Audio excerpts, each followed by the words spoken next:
सपने ये सिर्फ आंखों में पलने वाले ख्याल नहीं होते, बल्कि हर एक सपना कहता है एक कहानी। कभी संघर्ष की तो कभी विश्वास की, और कभी उस जज्बे की जो असंभव को भी मुमकिन बना देता है। सपने वो बीज हैं जो आपकी मेहनत और विश्वास से एक दिन तब्दील हो जाते हैं एक बड़े वृक्ष में। लेकिन क्या सिर्फ मेहनत ही काफी है? सपनों को सच करने के लिए मेहनत के साथ चाहिए सही दिशा और सही मार्गदर्शन, और यही दिशा देता है डिकोड एग्जाम। 2025 के यूपीपीसीएस हेतु डिकोड एग्जाम लेकर आया है online all in one course UPPCS foundation course 2025, जिसमें शामिल है प्रीलिम्स और मेंस का स्टैंडर्ड बुक्स और एनसीईआरटी बुक्स पर आधारित गुणवत्तापूर्ण एवं एग्जाम ओरिएंटेड बाइलिंगुअल नोट्स और वीडियो लेक्चर। प्रीलिम्स और मेंस के सभी प्रीवियस ईयर पेपर्स के वीडियो लेक्चर्स, ताकि कोर्स लेने वाले किसी विद्यार्थी को कोई भी बाहरी पुस्तक या नोट्स ना पढ़ने पड़े। प्रीलिम्स और मेंस की टेस्ट सीरीज एवं answer writing programme, Telegram group में regular topic wise test, CSAT, निबंध तथा सामान्य हिंदी की कक्षाएं। हमारे कोर्स में मेंस परीक्षा में सफल होकर इंटरव्यू देने वाले विद्यार्थियों को इंटरव्यू की भी तैयारी कराई जाएगी, और अंतिम परिणाम चाहे कुछ भी हो, उनकी पूरी फीस उन्हें उपहार स्वरूप वापस कर दी जाएगी। इंटरव्यू में असफल विद्यार्थी यदि आगे तैयारी करना चाहेंगे तो उन्हें हमारे साथ निःशुल्क तैयारी का अवसर दिया जाएगा। उल्लेखनीय है कि डिकोड एग्जाम संस्थान विगत वर्षों में अपने सफल कार्यकाल में 55 से अधिक विद्यार्थियों को विभिन्न परीक्षाओं में अंतिम सफलता दिलाने में अपना सफल योगदान दे चुका है। याद रखिएगा, जब मेहनत सही दिशा में होती है तो कोई भी सपना अधूरा नहीं रहता। यह कोर्स आपके हर कदम पर आपका साथी है, आपके सपने को सच करने के लिए। हम यहाँ हैं आपके सपनों को पूरा करने के लिए। यह सिर्फ कोर्स नहीं है, बल्कि आपकी उम्मीदों, आपके संघर्षों को और आपके परिवार की प्रार्थनाओं को एक आकार देने का जरिया भी है। इस कोर्स की फीस 15,000 रुपए निर्धारित की गई है, परंतु पहले प्रवेश लेने वाले 100 विद्यार्थियों को 3,000 रुपए की विशेष छूट उपलब्ध होगी। अधिक जानकारी के लिए हमारे संस्थान के नंबर 6307495944 एवं 9506742546 पर संपर्क करें। नमस्कार साथियों, डिकोड एग्जाम पर मैं शिवम आप सभी का बहुत बहुत स्वागत करता हूं। दाई दृष्टि की क्लासेस हम लोग कर रहे हैं। आज आपकी उसकी 8वीं कक्षा है। इससे पुरानी सभी क्लासें मैं उम्मीद कर रहा हूं आप सभी लोगों ने देखी होंगी, उनके प्रश्नों को देखा समझा होगा। इनके प्रश्नों का, जैसे नेशनल का प्रश्न आपको सारे मैंने दे दिए हैं, इंटरनेशनल के सारे दे दिए हैं, इकोनॉमी वाले सारे दे दिए हैं। आप लोग इन प्रश्नों को डिकोड एग्जाम के टेलीग्राम चैनल से जाकर, जो उसके पिन मैसेज है वहां से जाके देख सकते हैं। इनको करते रहिए, इन प्रश्नों को कर लेंगे तो समझिए आपकी आई दृष्टि पूरी तरह से कंप्लीट हो चुकी होगी। चलिए तो शुरुआत करते हैं आज के अपने आगे के पार्ट की। हमने वैज्ञानिक परिदृश्य का एक पार्ट में लगभग 50 प्रश्न कर लिए। आज भी लगभग 50 प्रश्न हैं, उनको देखेंगे, समझेंगे, सॉल्व करेंगे। ठीक है, तो शुरुआत करते हैं आज की कक्षा की वैज्ञानिक परिदृश्य में। देखते हैं आज हमें क्या पढ़ना है। तो पर्यावरण, जो इन्वायरमेंट से रिलेटेड टॉपिक है, उनको हम देखेंगे, उनसे क्या क्या प्रश्न पूछे जा सकते हैं, इसकी संभावनाओं को भी तलाशेंगे। International big cat alliance, most expected प्रश्न है परीक्षा में पूछे जा सकने वाला। 20 सितंबर 2024 को प्रधानमंत्री नरेंद्र मोदी की अध्यक्षता में कैबिनेट मंत्रिमंडल ने international big cat alliance IBCA, है ना, इब्सा इसको बोला जा रहा है, का एक सदस्य देश बनने के भारत के प्रस्ताव को मंजूरी दे दी है। मतलब अब Bharat officially international big cat alliance का सदस्य है। यह है क्या? IBCA की स्थापना पर फ्रेमवर्क समझौते पर हस्ताक्षर, उसका अनुसमर्थन कर भारत IBCA का सदस्य बन गया। भारत सहित 4 देश IBCA के सदस्य बन गए हैं। और कौन कौन से 4 देश हैं ये पूछा जा सकता है। 3 देश, निकारागुआ, इस्वातिनी और सोमालिया। याद रखोगे, निकारागुआ, स्वातिनी और सोमालिया, ये 3 देश और बने हैं। Nicaragua, स्वातिनी, Somalia. ठीक है, चलिए। 9 अप्रैल 2023 को प्रधानमंत्री नरेंद्र मोदी ने इसको औपचारिक रूप से से लॉन्च किया था। उल्लेखनीय है कि संयुक्त राष्ट्र के सभी सदस्य इसके पात्र बन सकते हैं। ठीक है, भारत की पहल पर है तो भारत बन गया है। उसके बाद स्वातिनी, सोमालिया, दो सेम नाम है, स्वातिनी, सोमालिया और एक निकारागुआ, इन तीनों को याद रखोगे, टोटल 4 बने हैं। 29 फरवरी 2024 को मोदी जी की अध्यक्षता में इंटरनेशनल बिग कैट अलायंस की स्थापना को मंजूरी मिली थी। इसका मुख्यालय कहां होगा, सवाल में स्टेटमेंट के माध्यम से पूछ लेगा, भारत में। इस अलायंस के लिए 23 से 24 और 27-28 यानी 4 वर्षों 5 वर्षीय अवधि हेतु 150 करोड़ रुपए की एक मुश्त बजटीय सहायता दी गई है। यह अलायंस 7 प्रमुख बिग कैट्स यानी जिनको बिग कैट्स की श्रेणी में शामिल किया जाता है वो कौन कौन है, बाघ है, शेर है, तेंदुआ है, हिम तेंदुआ है, प्यूमा है, जैगुआर है और चीता के संरक्षण सुरक्षा पर आधारित है। लेकिन इन 7 में से भारत में 5 प्रजातियां मिलती हैं। जो आपकी प्यूमा है, ध्यान रखना, जो आपकी प्यूमा है, ये प्यूमा और दूसरा जैगुआर, ये दोनों भारत में नहीं मिलते हैं। ठीक है, तो जैगुआर कार वाला जो जैगुआर है ना, वो यही है ना, वही चीता ऐसे करके रहता है। चलो खैर, एक इस अलायंस के सदस्यों में इन प्रजातियों को शरण देने वाले देश शामिल होंगे। उल्लेखनीय है कि 7 बिग कैट में से भारत में 5 बिग कैट है, बाघ, शेर, तेंदुआ, हिम तेंदुआ, चीता। ठीक है, उल्लेखनीय है कि इंटरनेशनल बिग कैट अलायंस की परिकल्पना एक बहुउद्देशीय बहु एजेंसी गठबंधन के रूप में की गई है। यह 95 बिग कैट रेंजों वाले देशों में जो है इनको जो है गठबंधन को आगे बढ़ाना है। वैसे संयुक्त राष्ट्र का कोई भी देश जो है इसका सदस्य हो सकता है। हाल ही में भारत ने इंटरनेशनल बिग कैट अलायंस के सदस्य देश बनने के प्रस्ताव को मंजूरी दी है। बिल्कुल सही, इंटरनेशनल बिग कैट अलायंस का मुख्यालय ढाका बांग्लादेश में है। मां तो वैसी आफत में चिपरी है, सर अपनी आंख खोल लो, मतलब बी गलत हो जाएगा, दूसरा गलत है। हमसे पूछा है कौन सा सही नहीं है। यह अलायंस विश्व की 7 प्रमुख बिग कैट अलायंस, ये संख्या याद रखोगे 7 भारत में मिल रही है। इन 7 में से 5 प्यूमा और जैगुआर नहीं मिल रहे हैं, ये ध्यान रखोगे। तो ये भी क्या हो जाएगा, सही। हमसे पूछा है गलत कौन सा है, ऑप्शन नंबर बी। बताओ आनंद आया कि नहीं। आगे चलते हैं। भारत में 2 नए रामसर स्थल, इन 2 नए रामसर स्थलों के साथ भारत में अब कुल 85 रामसर स्थल हो गए हैं। इस साल काफी रामसर स्थल शामिल किए गए हैं। वो मैचिंग में सवाल पेपर में आएगा, 100% आएगा, दिमाग में रखो, अभी याद करा देते हैं, चिंता नहीं करनी है। 14 अगस्त को आजादी से पहले भारत के 78वें स्वतंत्रता दिवस की पूर्व संध्या पर जारी विज्ञप्ति के अनुसार 3 नई आर्द्र भूमियां, है ना, स्वतंत्रता दिवस पर 3 नई आर्द्र भूमियां अंतरराष्ट्रीय महत्व के रूप में सूचीबद्ध की गई है। इस प्रकार देश में रामसर स्थलों की कुल संख्या बढ़कर कितनी हो गई है, 85 हो गई है। ठीक है, याद रखोगे। और कुल 13,58,066 हेक्टेयर क्षेत्र पर ये आच्छादित करती हैं। कौन कौन से 3 हैं, नंजियारण्य, कांजूबेली और तवा। ठीक है, ये 3 है। कहां कहां है, नंजियारण्य पक्षी अभ्यारण्य और कांजूबेली कहां पर है, ये है आपका तमिलनाडु में। तो नंजियारण्य है ना, नजिया है ना, तो वो कह रहा है नजियारण्य, बोले मुझ पे तेरे बिना नहीं जिया जा रहा, तू मिल। तमिल को मैं हमेशा कनेक्ट करता हूं, तू मिल। भाई नजिया, हम पे ना जिया जा रहा, तुम मिल लो जल्दी से आके। मतलब नंजियारण, हम पे नहीं जिया जा रहा, नंजियारण तमिलनाडु। और कांजूबेली, तू मिल भाई, हम पे जिया ही नहीं जा रहा, तुझे कांजू खिलाऊंगा। तो नंजियारण, तमिलनाडु और कांजूबेली। बताओ याद हुए कि नहीं, लिख दो कमेंट में, आनंद आ गया है ना। चलो आगे चलते हैं। जबकि तवा जो है वो कहां है, मध्य प्रदेश में है। तो तवा कहां रखते हो, गैस पे कहीं साइड में रखते हो क्या, बीच में रखते हो ना, जहां पे बर्नर जल रहा होता है। तो तवा कहां है, मध्य प्रदेश में है सर, बिल्कुल। बताओ तीनों याद हो गए कि नहीं। सर पेपर में आ जाए ऐसा मैचिंग मिलाऊंगा, किसी ने सोची ना होगी। चलो, भारत में वर्तमान में भारत में सबसे ज्यादा किसमें है, तमिलनाडु में ही है रामसर स्थल। सर जो हमें याद था ना उसी में है। कौन सा याद था, तमिलनाडु, वही है। चलो, उत्तर प्रदेश में कितने हैं, 10 पूछा जा सकता है, याद रखोगे। उत्तर प्रदेश दूसरे नंबर पे है, पहले नंबर पे तमिलनाडु है। तू मिल ले भाई, है ना, हम पे ना जिया जा रहा, नंजरा है ना, और कांजू खिलाऊंगा तुझे, कांजूबेली। 2014 से 24 की अवधि के दौरान 59 नई आर्द्र भूमियां शामिल की गई हैं। टोटल कितनी हो गई, 85। ये संख्या भी पूछ ले, कुछ नहीं पता।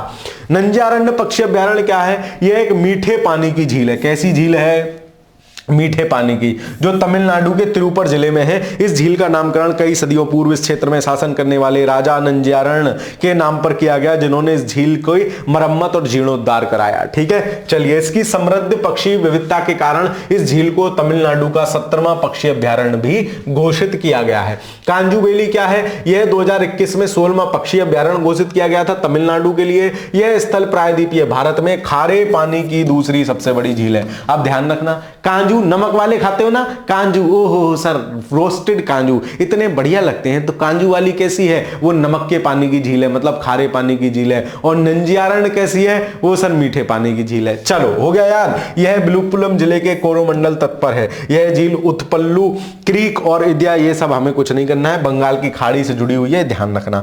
तवा जलाशय क्या है, यह जलाशय मध्य प्रदेश के नर्मदापुरम जिले में है।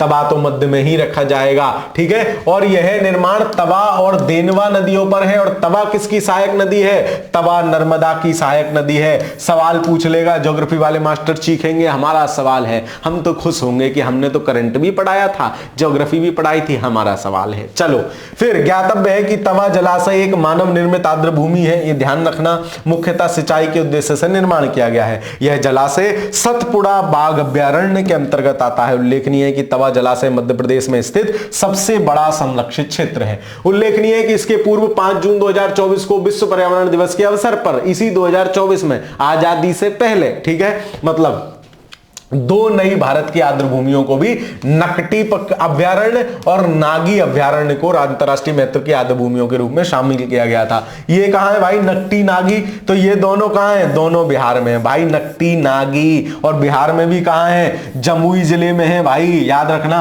नकटी है और नागी है तो क्या जमुई कहेंगे, जामुई, तो यहां से जा, तू नकटी है ना, ऐसे याद रख लेना। तो नकटी और नागी कहां है, ये दोनों बिहार में है, ठीक है। ये पूछा जा सकता है बीपीएससी स्पेशल। चलो नकटी और झाझा वन रेंज में है ना। चलो नकटी नदी पर नकटी बांध के निर्माण के बाद नकटी पक्षी अभ्यारण्य की रचना हुई है। और नागी पक्षी अभ्यारण्य वस्तुतः एक जलाशय है जिसे नागी नदी पर, तो नकटी और नागी दोनों नदी हैं, है ना। पर्यावरण दिवस के अवसर पर इनकी घोषणा हुई, बिहार में है, बिहार के जमुई जिले में है। चलो भाई आगे चलते हैं। अब ये इन्होंने कुल 85 स्थलों के नाम दिए हैं, तो आपकी पुस्तक में है, इनको देख लेना, ठीक है। बहुत सारे हैं, आप इनमें से सवाल जो करना चाहो वो आपके पीवाईक्यू में जो मैचिंग वाले सवाल हैं वो आपको मिल जाएंगे। लेकिन सवाल आएगा तो मोस्ट प्रोबेबल आने की संभावना है। 5 अभी याद करा देता हूं, इधर को आ जाओ। 3 नए घोषणा हुई है तमिलनाडु में, नंजरा, मुझ पे ना जिया जा रहा भाई, तू मिल ले, कांजू खिलाऊंगा तुझे, तुम नंजरा कांजू बेली। और एक तवाबो मध्य प्रदेश में। नकटी नागी कहां है, ये जमुई जिले में है, बिहार में। हो गए 5 याद। सवाल आने दो सर, एकदम कांटा लगा के आएंगे, ठीक है। उत्तर प्रदेश में 10 है। ऊपरी गंगा नहर उत्तर प्रदेश में सबसे पुराना है, इसको ध्यान रखोगे। ऊपरी गंगा नहर क्या है, सब नहीं, एक मिनट, उत्तर प्रदेश में सबसे पुराना होगा, ऊपरी गंगा नहर नहीं होगा। 90, यानी सबसे पहले 90 में कौन सा घोषित हुआ है, ये हरिके बैराज जो है, हरिके झील जो है वो तो पंजाब में पड़ती है भाई। उत्तर प्रदेश के 10 होली है क्या, 2019, 19, अच्छा ये सारे 19 में है, 19/9 है ना, 12, तो ये हो जाएगा सबसे पुराना, नवाबगंज पक्षी बाजार, देख लेना एक बार, ठीक है। चलो तो ये बहुत पूछा गया है, हरिके झील तो पंजाब में है, ध्यान रखना। ये सब बहुत पूछे जाने, पुराने जो है ना उनको थोड़ा ध्यान रखना, वो काफी पूछे गए हैं। टोटल सबसे ज्यादा आर्द्र भूमियां कहां हैं सर, सबसे ज्यादा आर्द्र भूमियां हैं, मैं बताऊं कहां, तमिलनाडु में सर 18, दूसरे नंबर पर उत्तर प्रदेश 10, इनको ध्यान रखना। तो ये सारे आपके दिए हुए हैं, ठीक है। चलिए निम्नलिखित में से कौन सही सुमेलित है, अरे सर कैसी बात कर रहे हैं, अभी बता देंगे। नंजरा मुझ पे ना जिया जा रहा भाई, आंध्र प्रदेश में नहीं है, तमिलनाडु में है। कांजूवेली ठीक है, तवा ठीक है, 2 और 3 ठीक है। कौन सुमेलित है, कौन सही सुमेलित है, तो 2 और 3 सही सुमेलित है भाई। कांजूवेली भी ठीक था, पक्षी अभ्यारण्य, तवा जलाशय अरे बाप रे, महाराष्ट्र नहीं मध्य प्रदेश में है। कौन सा सही है, केवल 2 सही, ऑप्शन नंबर बी, ठीक है। चलो ये आप सभी के लिए एक महत्वपूर्ण सूचना, एक महत्वपूर्ण घोषणा ये है कि डिकोड एग्जाम जो साथी 2025 यूपीपीसीएस के लिए तैयारी करना चाहते हैं, यकीन मानिए बहुत बेहतरीन सा कोर्स आपके लिए लेके आए हैं। इसकी पूरी डिटेल आप जो है मैंने एक वीडियो बनाया है कि क्यों आपको डिकोड एग्जाम के साथ तैयारी करनी चाहिए, उससे रिलेटेड एक वीडियो बनाया, उसको जाके देख लीजिए, 15-20 मिनट का वीडियो है, 2x पे देख लेना, आपके समझ में आ जाएगा कि क्यों हम आपसे कह रहे हैं कि हमारे साथ जुड़िए, हमारे साथ तैयारी कीजिए। पूरा प्रीलिम्स, मेंस और इंटरव्यू प्लस प्रीलिम्स और मेंस की टेस्ट सीरीज के साथ शामिल करते हुए यह कोर्स है। और सबसे बड़ी विशेषता इसकी है कि पहले दिन ही आपको हमने बता दिया है, पूरा 8-9 महीने का शेड्यूल दे दिया है, किस दिन किस विषय की क्लास होगी, कौन सा मास्टर लेगा, सब कुछ पूरा पहले ही बता दिया गया है, ठीक है। चलिए तो आगे चलते हैं। विश्व वायु गुणवत्ता रिपोर्ट 2023 है ना। चलिए 19 मार्च 2024 को स्विट्जरलैंड की वायु गुणवत्ता प्रौद्योगिकी द्वारा IQ एयर द्वारा विश्व वायु गुणवत्ता रिपोर्ट 2023 जारी की गई। यह रिपोर्ट का 6वां वार्षिक संस्करण है। जारी कौन कर रहा है? स्विट्जरलैंड की कंपनी IQAir। इस रिपोर्ट में वर्ष 2023 के लिए वायु गुणवत्ता आंकड़ों को वैश्विक समीक्षा प्रस्तुत की गई। यह रिपोर्ट 134 देशों के PM 2.5 के आंकड़ों पर आधारित है। PM 2.5 मतलब पार्टिकुलेट मैटर के इतने छोटे कण जो जिनका आकार 2.5 mm से कम है। 2.5 संबंधी आंकड़ों को माइक्रोग्राम प्रति इसकी इकाई में दर्ज किया जाता है। WAQR के अनुसार 2023 में विश्व के 7 देशों में PM 2.5 के वार्षिक दिशा में मतलब जितना WHO ने डिसाइड किया है PM 2.5 होना चाहिए, 7 देश ऐसे हैं जिन्होंने उसको एज इट इज या उससे कम कर लिया है। ये 7 देश कौन कौन से हैं? ध्यान रखोगे, Australia, Estonia, Finland, Grenada, Iceland, Mauritius, New Zealand. इसके अतिरिक्त 3 क्षेत्र प्यूर्टो रिको, बरमूडा और फ्रेंच पोलिनेशिया में भी वार्षिक जो है दिशा निर्देश के मान को लगभग प्राप्त कर लिया है। भारत में 2.5 के वार्षिक औसत सांद्रता WHO कह रहा है PM 2.5 जितना होना चाहिए उससे 10 गुना है। Can you understand this fact? 10 गुना, और औसतन है 10 गुना। दिल्ली बिल्ली में चले जाओगे तो 100 गुना है। चलो, बेगूसराय जो है बिहार का, वो 2023 में विश्व का सर्वाधिक प्रदूषित मेट्रोपॉलिटन क्षेत्र है, मतलब जिसकी जनसंख्या 10 लाख से ज्यादा होती है। तो नया आया है, इसलिए याद रखना बेगूसराय। राजधानी पूछे पूरे विश्व की तो दिल्ली है। ठीक है, चलिए, वायु गुणवत्ता रिपोर्ट 2023 के अनुसार वर्ष 2023 में भारत और विश्व के मध्य दक्षिण एशिया में तीसरा सबसे प्रदूषित देश है भारत जो है। ठीक है, चलिए, निम्नलिखित कथनों में से कौन सा सही है? स्विट्जरलैंड स्थित वायु गुणवत्ता प्रौद्योगिकी कंपनी IQAir द्वारा विश्व गुणवत्ता रिपोर्ट 2023 जारी की गई। बिल्कुल ठीक है। विश्व गुणवत्ता रिपोर्ट विश्व गुणवत्ता रिपोर्ट 2023 के अनुसार वर्ष 2023 में भारत विश्व और मध्य एशिया का सर्वाधिक प्रदूषित देश नहीं है। अभी तो हमने देखा है तीसरा सर्वाधिक प्रदूषित देश है। ठीक है, चलिए, भारत में बेगूसराय बिहार में वर्ष 2023 के अनुसार 2023 का सर्वाधिक प्रदूषित मेट्रोपॉलिटन शहर है। ये सही है। 1 और 3 सही, ऑप्शन नंबर ए इस प्रश्न का सही आंसर हो जाएगा। चलिए, पार्टिकुलेट मैटर क्या होता है? PM क्या होता है? इसको भी देख लेते हैं। PM से तात्पर्य है सांस लेने योग्य कणों, है ना, इनहेलेबल पार्टिकल्स। पार्टिकुलेट मैटर के प्रमुख घटकों में sulphate, nitrate, ammonia, sodium chloride, black carbon, खनिज धूल और जल शामिल है। ये सब शामिल है। विनियामक ढांचे और स्वास्थ्य के लिए प्रासंगिक होने की दृष्टि से सबसे आम पार्टिकुलेट मैटर PM 2.5 और PM 10 है। PM 2.5 2.5 माइक्रोमीटर और उससे कम के वायुगतिकीय व्यास वाले कण होते हैं जो सांस के साथ आपके अंदर चले जाते हैं। PM 2.5 को फाइन पार्टिकुलेट मैटर के नाम से भी संदर्भित किया जाता है, पूछा जा सकता है। PM 10 माइक्रोमीटर और उससे कम के वायुगतिकीय व्यास वाले कण होते हैं, है ना। फिर दिया है सर्वाधिक प्रदूषित क्षेत्र कौन से हैं? तो बांग्लादेश है सबसे ज्यादा, दूसरे नंबर पे पाकिस्तान, तीसरे नंबर पे भारत है पूरे विश्व में। और सर्वाधिक प्रदूषित राजधानी कौन सी है? तो वो नई दिल्ली है। ठीक है, ये दोनों बात याद रखोगे। तो भारत जो है विश्व में तीसरे नंबर पे है, ये फैक्ट भी हमने देखा। ठीक है, चलिए, अब देखते हैं आइसोपोड की एक नई प्रजाति, है ना। आइसोपोड क्या होते हैं इनको देखते समझते हैं। चलिए, हाल ही में शोधकर्ताओं द्वारा कोल्लम केरल के तट पर एक गहरे समुद्र में आइसोपोड की एक नई प्रजाति की खोज की गई है। उल्लेखनीय है कि आइसोपोड की नई प्रजाति को ब्रूसेथोआ इसरो नाम दिया गया है। इसरो के नाम पर इसको नाम ब्रूसेथोआ इसरो दिया गया है कि भाई इसरो ने इस बार बहुत जो है वो की, है ना। और केरल में इस आइसोपोड की नई प्रजाति को खोजा गया है। चंद्रयान 3 की सफलता व अंतरिक्ष अभियानों के उत्कृष्ट प्रदर्शन के कारण आइसोपोड की इस नई प्रजाति को इसरो के नाम पर रखा गया है। ठीक है, चलिए, नई प्रजाति की पहचान हिरोशिमा विश्वविद्यालय के सेंट इनलैंड के कार्बन मीन के प्रोफेसर TP अनेश ने की है। इस प्रजाति की खोज कुन्नूर स्थित regional forensic science laboratory AK Helena और केरल विश्वविद्यालय के एक्टिवेटेड बायोलॉजी एंड फिशरीज विभाग के अध्यक्ष बीजू कुमार ने की है। ठीक है, चलिए, हाल ही में शोधकर्ताओं द्वारा सवाल पूछा जाएगा तो ऐसे ही पूछा जाएगा। शोधकर्ताओं द्वारा कोल्लम केरल के तट पर गहरे समुद्र में आइसोपोड की एक नई प्रजाति की खोज की गई है। इस प्रजाति को क्या नाम दिया गया है? तो आप कहोगे क्या नाम दिया गया है? इसको दिया गया है ब्रूसेथोआ इसरो। ठीक है, चलिए, ब्रूसेथोआ इसरो के बारे में क्या है?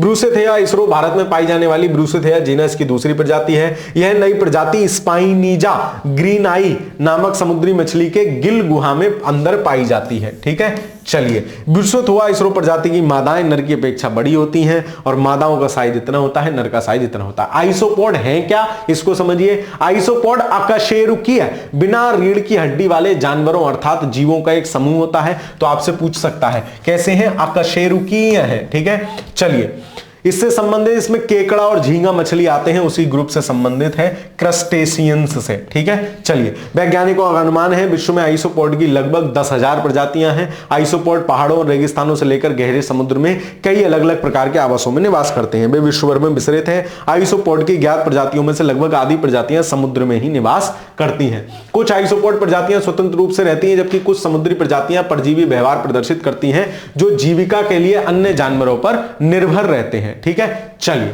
भारत में तेंदुओं की स्थिति रिपोर्ट 2022 क्या याद करना है इसमें से, किसने जारी की, कितने तेंदुए हैं, सबसे ज्यादा कहां हैं, 3 फैक्ट याद कर लोगे काम चल जाएगा। देखते हैं, चलो फरवरी 2024 को केंद्रीय पर्यावरण और वन जलवायु परिवर्तन मंत्रालय, याद रखोगे भाई, भूपेंद्र यादव द्वारा भारत में तेंदुओं की स्थिति रिपोर्ट 2022 जारी की गई। मतलब इसके डेटा 2022 पे आधारित है। कौन जारी कर रहा है, केंद्रीय पर्यावरण वन और जलवायु मंत्रालय। तेंदुओं की गणना का कार्य राष्ट्रीय बाघ, अब देखो गणना किसने की है, राष्ट्रीय बाघ संरक्षण प्राधिकरण और भारतीय वन्यजीव संस्थान द्वारा राज्य वन विभागों के सहयोग से की गई है। नवीनतम रिपोर्ट के अनुसार भारत में तेंदुओं की आबादी कितनी है, 13,873। अरे भाई तेंदुआ 13,874 तेंदुए हैं, है ना। इनमें तेंदुओं की 67% आबादी संरक्षित क्षेत्रों के बाहर निवास करती है। देश में मध्य प्रदेश में सबसे ज्यादा तेंदुए हैं, कितने, 3907। टोटल कितने, 13,784। मध्य प्रदेश में कितने, 3907, है ना। तो एमपी बोले तेंदुए हैं साहब, बीच में ही रहेंगे सबसे ज्यादा, चिंता नहीं करनी है। चलो इसके बाद क्रमशः महाराष्ट्र में है, फिर कर्नाटक में है, तो ये क्रम भी आपसे पूछने को आ सकता है, मध्य प्रदेश, महाराष्ट्र, कर्नाटक। ठीक, चलो फिर तमिलनाडु में है। वर्ष 2022 में उत्तर प्रदेश में कितने तेंदुए हैं, 371 तेंदुए हैं सर जी। मुझे याद हो गया, उत्तर प्रदेश में पूछ सकता है अलग से यूपी स्पेशल में कि हाल ही में जारी की गई तेंदुआ रिपोर्ट 2022 के अनुसार उत्तर प्रदेश में तेंदुओं की कुल संख्या कितनी है, 371। ठीक है, चलो आगे चलते हैं। 377 होता है ना 377 धारा थी, समलैंगिकता वैलिड हो गई थी, उससे सर 6 ही कम है, बस 371 है। ज्ञातव्य है कि भारतीय तेंदुआ इंडियन लेपर्ड का वैज्ञानिक नाम पैंथेरा पार्डस फ्यूरिस्का है ना, पैंथेरा पार्डस फ्यूरिस्का। भारतीय तेंदुआ भारत में अलावा नेपाल, भूटान, पाकिस्तान के, ये तो सब हमारे ही है ना, तो हमारे यहाँ तो पाया ही जाएगा। चलो, हालांकि ये मैंग्रोव वनों या रेगिस्तानी आवासों में नहीं पाया जाता है, ध्यान रखना, है ना। IUCN की प्रजाति में इसे संकटग्रस्त प्रजातियों में रखा गया है, एंडेंजर थ्रेटन स्पीसीज। ठीक है, थ्रेटन स्पीसीज जिनको जो है खतरा है। ठीक है, चलो इसे संकटग्रस्त नियर थ्रेटन्ड के रूप में जो है माफ कीजिए, नियर थ्रेटन्ड है, जे NRNT है ना, नियर थ्रेटन्ड है, वो रेड लिस्ट पूरी का नाम लेते हैं, ये इसको ध्यान रखना, ये नियर थ्रेटन्ड है ना, ना कि थ्रेटन। मैंने आपको बता दिया है, मैं इसको मिटा देता हूं। ठीक है, चलिए नियर थ्रेटेंट है। ठीक है, मतलब जिनको खतरा है उनके पास का प्रजाति है। चलो आगे चलते हैं। निम्नलिखित कथनों में से कौन सा सही नहीं है, केंद्रीय पर्यावरण वन और जलवायु परिवर्तन मंत्रालय, भूपेंद्र यादव द्वारा भारतीय तेंदुओं की स्थिति रिपोर्ट जारी की गई। मंत्रालय ध्यान रखोगे, रिपोर्ट के अनुसार 2022 में उत्तर प्रदेश में तेंदुओं की आबादी कितनी है, 371, 371 से 6 ही कम है। इस रिपोर्ट के अनुसार देश में मध्य प्रदेश में तेंदुओं की आबादी सर्वाधिक है। तीनों सही है। हमसे पूछ रहा है कौन सा सही नहीं है, ऑप्शन नंबर डी हो जाएगा, इनमें से कोई नहीं। क्यों, क्योंकि तीनों फैक्ट सही है। चलिए, भारत में हिम तेंदुआ, अब देखो हिम तेंदुआ अलग होता है, ठीक है, तेंदुआ अलग होता है, हिम तेंदुआ अलग होता है। तो हिम तेंदुओं की स्थिति रिपोर्ट देख लेते हैं। ये भी जो है केंद्रीय पर्यावरण वन और परिवर्तन मंत्रालय द्वारा जारी की गई। ज्ञातव्य है कि snow leopard population assessment summit India सापी कार्यक्रम के तहत भारत में हिम तेंदुओं की संख्या प्रथम बार इनका जो है मूल्यांकन किया गया है। सदा रिपोर्ट के अनुसार भारत में हिम तेंदुओं की अनुमानित संख्या कितनी है, 718। तेंदुओं की संख्या कितनी थी, 13,784। 3907 मध्य प्रदेश में से, 371 उत्तर प्रदेश में थे, और हिम तेंदुओं की संख्या कितनी है, 718। ठीक है, चलो 7 और 1 कम है, किससे, 8 से, 718। मध्य प्रदेश एवं दक्षिण एशिया के पहाड़ी क्षेत्रों में हिम तेंदुआ नाम ही है उसका, बर्फ में रहता है। मुख्यतः 12 देशों में पाया जाता है, जो अफगानिस्तान, भूटान, ये सब बृहत्तर भारत वाले एरिया में पाया जाता है। हिम तेंदुआ का वो वाला नाम क्या है, पैंथेरा अंसिया। ठीक है, चलो, और उसका क्या नाम था वो भी ध्यान रखना, इसका नाम था पैंथेरा पार्डस फ्यूरिस्का। ठीक है, और ये है पैंथेरा अंसिया आईयूसीएन की लिस्ट में से सुभेद बर्नएविल में रखा गया है और उसको आईयूसीएन में तेंदुए को नियर थ्रेटेंट में रखा गया था और ये क्या है, सुभेद या बर्नएविल में इसको रखा गया है। केंद्र सरकार द्वारा हिम तेंदुए उसके आवास संरक्षण हेतु 2009 में प्रोजेक्ट स्नो लेपर्ड, पूछा जा सकता है कब, 2009 में। हिम तेंदुओं क्या कहते हैं, स्नो लेपर्ड बोलते हैं। उल्लेखनीय है कि खेलो इंडिया शीतकालीन खेल जो 2024 के थे उसका शुभंकर भी था, मस्कट भी था हिम तेंदुआ, है ना। सो शुभंकर घोषित करना मतलब उसके संरक्षण के प्रति ध्यान रखना। इस शुभंकर को शी नाम दिया गया था जिसका अर्थ है शान, ठीक है। चलो, प्रतिवर्ष 23 अक्टूबर को अंतरराष्ट्रीय हिम तेंदुआ दिवस भी मनाया जाता है, इंटरनेशनल स्नो लेपर्ड डे, 23 अक्टूबर। भारत में हिम तेंदुओं की संख्या सबसे ज्यादा कहां होगी, जो सबसे ज्यादा हिम वाला क्षेत्र होगा कहां, लद्दाख, कितने, 477। फिर दूसरे नंबर पे उत्तराखंड है 124, तीसरे नंबर पे हिमाचल प्रदेश है। भाई पहाड़ी राज्य तो होंगे जहां हिम तेंदुआ होगा, क्यों, नाम ही हिम तेंदुआ है, तो सबसे ज्यादा कहां, लद्दाख, फिर हिमाचल, फिर उत्तराखंड, फिर हिमाचल, ठीक है। चलो आगे चलते हैं, सवाल देख लेते हैं कौन सा सही नहीं है। देखो भाई, केंद्रीय पर्यावरण और वन इन्होंने जारी की है, बिल्कुल ठीक है। Snow leopard population assessment in India कार्यक्रम के तहत भारत में हिम तेंदुओं की संख्या का प्रथम और संपूर्ण मूल्यांकन किया गया है, ठीक है।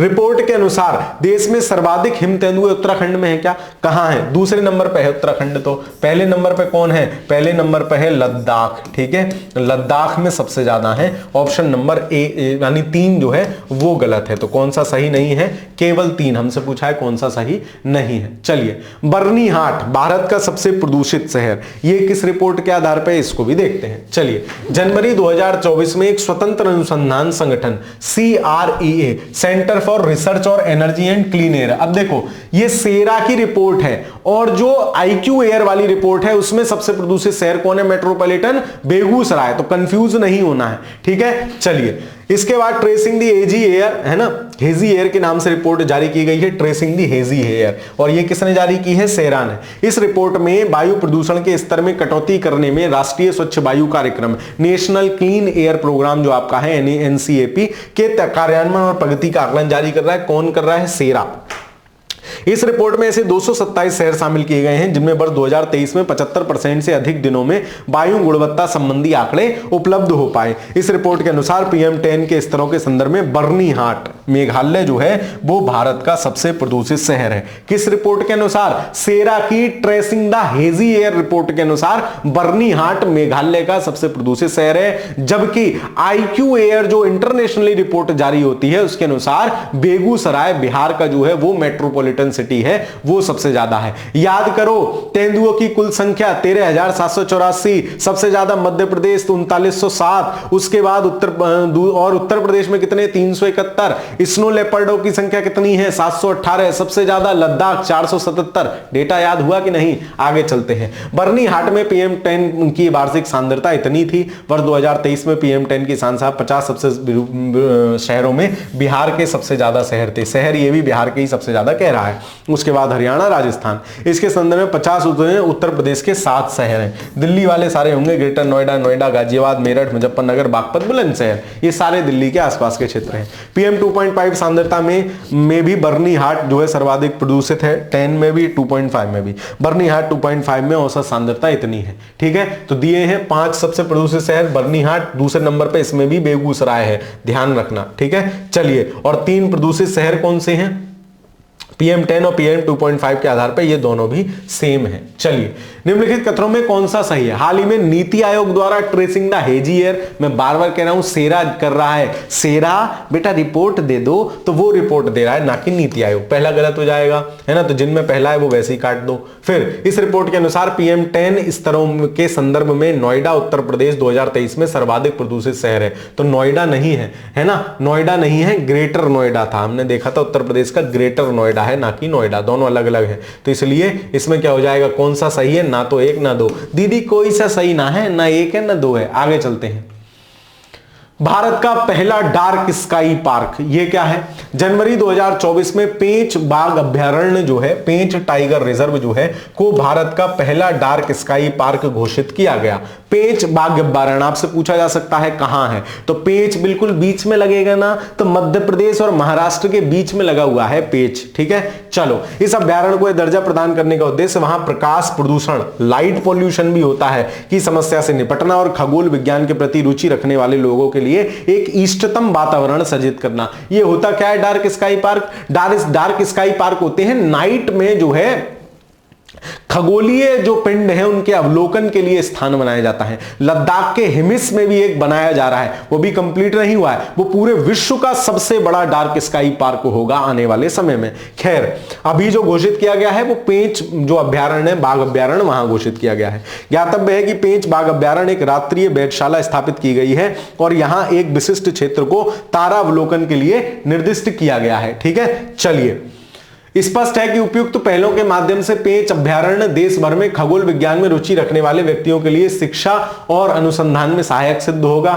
ज्ञातव्य है कि पेंच बाघ अभ्यारण्य एशिया का 5वां डार्क स्काई पार्क है ना। एशिया की बात हो रही है, भारत का पहला है। ज्ञातव्य है कि पेंच बाघ अभ्यारण्य 2 मध्य प्रदेश और महाराष्ट्र। तो पेंच कहां लगेगा सर? बीच में ही तो पेंच लगाते हैं। चलो, 3 रामसर स्थल याद होंगे भाई, नंजरा हमसे न जिया जा रहा भाई, तू मिल्ले, कांजू बेली है ना, और एक था तवा। उसके सिवा नकटी नागी 2 कहां थे? बिहार में। बिहार के किस जिले में? जमुई जिले में। चलो, डार्क स्काई इंटरनेशनल के अनुसार एशिया में स्थित 4 अन्य डार्क स्काई पार्क हेनुआन पर्वत है, इरियोमोटे इशियाकी पर्वत है जापान में, हेनुआंग पर्वत ताइवान में है, कोजुशामा ये जो है जापान में है ना, शिकुआमा से याद रखोगे, येन्युआंग जो है ये दक्षिण कोरिया में है। ज्ञातव्य है कि डार्क स्काई इंटरनेशनल का ये भी मैचिंग में पूछा जा सकता है। डार्क स्काई इंटरनेशनल का अंतरराष्ट्रीय डार्क स्काई स्थल कार्यक्रम विश्व भर के उन समुदायों पार्कों को संरक्षित करने का कार्य करता है जो उत्तरदायी प्रकाश नीतियों और सार्वजनिक शिक्षा के माध्यम से अंधेरे स्थलों में सुरक्षा संरक्षण करते हैं। डार्क स्काई पार्क होता क्या है? डार्क स्काई पार्क रात्रिकालीन आकाश, नाइट स्काईज को कृत्रिम प्रकाश से होने वाले प्रदूषण से संरक्षित करने के उद्देश्य से निर्दिष्ट किए जाते हैं। मतलब उनके आसपास बिल्कुल अंधेरा होता है ना, कृत्रिम लाइट बिल्कुल नहीं होगी, ना के बराबर। इन क्षेत्रों में परिणाम स्वरूप एक ऐसा वातावरण सर्जित होता है जो स्थानीय परिस्थितिकी तंत्र को पनपने में सहायता प्रदान करता है। चलिए, जनवरी 2024 में किस अभ्यारण्य को भारत का पहला डार्क स्काई पार्क घोषित किया गया है? या पूछ लेगा कहां है, तो महाराष्ट्र मध्य प्रदेश में है। किसको किया गया है? पेंच बाघ अभ्यारण्य। ठीक है, चलिए, दक्षिण पूर्वी एशिया का पहला नाइट स्काई अभ्यारण्य, ये दक्षिण पूर्वी एशिया का पहला नाइट स्काई अभ्यारण्य क्या है? भारत का पहला तो वो हो गया। तो दक्षिण पूर्वी एशिया का पहला नाइट स्काई अभ्यारण्य कहां है? लद्दाख में स्थापित किया जा रहा है। ठीक है, यह अभ्यारण्य पूर्वी लद्दाख के हानले गांव में स्थित होगा, है ना। चलिए, डार्क स्काई पार्क था, ये नाइट स्काई पार्क है ना, ये नाइट स्काई अभ्यारण्य है। तो डार्क और नाइट में अंतर है, ठीक है, ये ध्यान रखना। 1073 वर्ग किलोमीटर से अधिक क्षेत्र में स्थित यह अभ्यारण्य चांगथांग वन्य जीव अभ्यारण्य के अंतर्गत होगा, पूछा जा सकता है। इस अभ्यारण्य की स्थापना भारतीय खगोल भौतिकी संस्थान Indian institute of astrophysics Bengaluru के सहयोग से की जा रही है। यह अभ्यारण्य भारत में खगोल पर्यटन, एस्ट्रो टूरिज्म को बढ़ावा देगा। यह अभ्यारण्य ऑप्टिकल अवरक्त और गामा किरण दूरबीन के लिए विश्व में सर्वाधिक ऊंचाई पर स्थलों के लिए एक होगा। ज्ञातव्य है कि हानले विश्व में खगोलीय वेधशाला भी स्थित है हानले में। ठीक है, चलिए, वेधशाला के माध्य समुद्र स्तर से 4500 मीटर की हाइट पे स्थित है। तो लद्दाख का हिमिस भी याद रखोगे। हाल ही में दक्षिण पूर्वी एशिया का पहला नाइट स्काई और डार्क स्काई अभ्यारण्य पूछ ले वो कौन सा है? वो पेंच में है। और नाइट स्काई जो है अभ्यारण्य पूछ ले वो कहां है? लद्दाख के भी हिमिस में, इसको भी याद रखोगे, हिमिस। चलिए, नीलगिरी तहर परियोजना किसने लॉन्च की है? पूछेगा तमिलनाडु ने। बस काम खत्म, देख लो।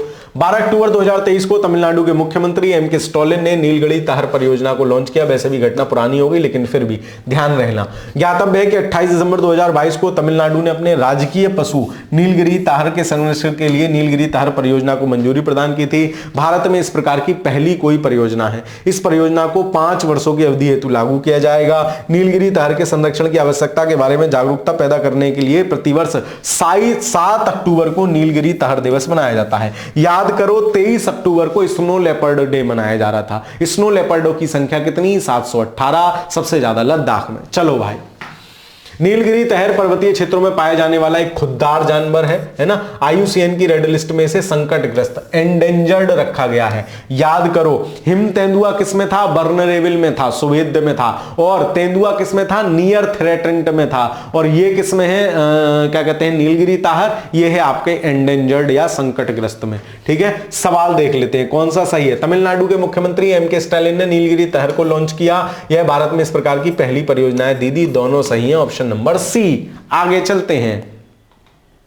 ये एक और महत्वपूर्ण सूचना आप सभी के लिए, उत्तर प्रदेश पीसीएस की आप प्रारंभिक परीक्षा देने जा रहे हो या फिर आरओ की परीक्षा देने जा रहे हो, डिकोड एग्जाम की एक बेहतरीन सी टेस्ट सीरीज है, इसको आप ले सकते हैं, है ना। बहुत काम में आएगी आपके टेस्ट सीरीज। टोटल 9000 प्रश्न इस टेस्ट सीरीज में है, 4000 प्रश्न के 100 मिनी टेस्ट हैं इसमें, 10 फुल लेंथ टेस्ट जीएस के और 5 फुल लेंथ टेस्ट सीसेट के इसमें है यूपी पीसीएस परीक्षा की विशेष दृष्टिगत, और 20 फुल लेंथ टेस्ट इसमें आरओ की परीक्षा के। तो एक समग्रता से बहुत महत्वपूर्ण तरीके से बनाई गई टेस्ट सीरीज है, आप लोग चाहें तो इसको ले सकते हैं। साथ ही साथ जो इसके 100 फुल लेंथ वाले टेस्ट है ना, जो सेक्शनल टेस्ट हैं, उनमें आपको वीडियो व्याख्या भी उनकी मिलेगी, PDF test, PDF solution plus video व्याख्या, सारे वीडियो मेरे द्वारा रिकॉर्ड किए हुए हैं, जिसमें आपको यह जानने समझने का अवसर मिलता है कि प्रश्न को सॉल्व कैसे करना चाहिए, how to approach the question, है ना। उसी तरीके से आपके 5-7 सवाल भी पेपर में ज्यादा सही हो जाएंगे। चलिए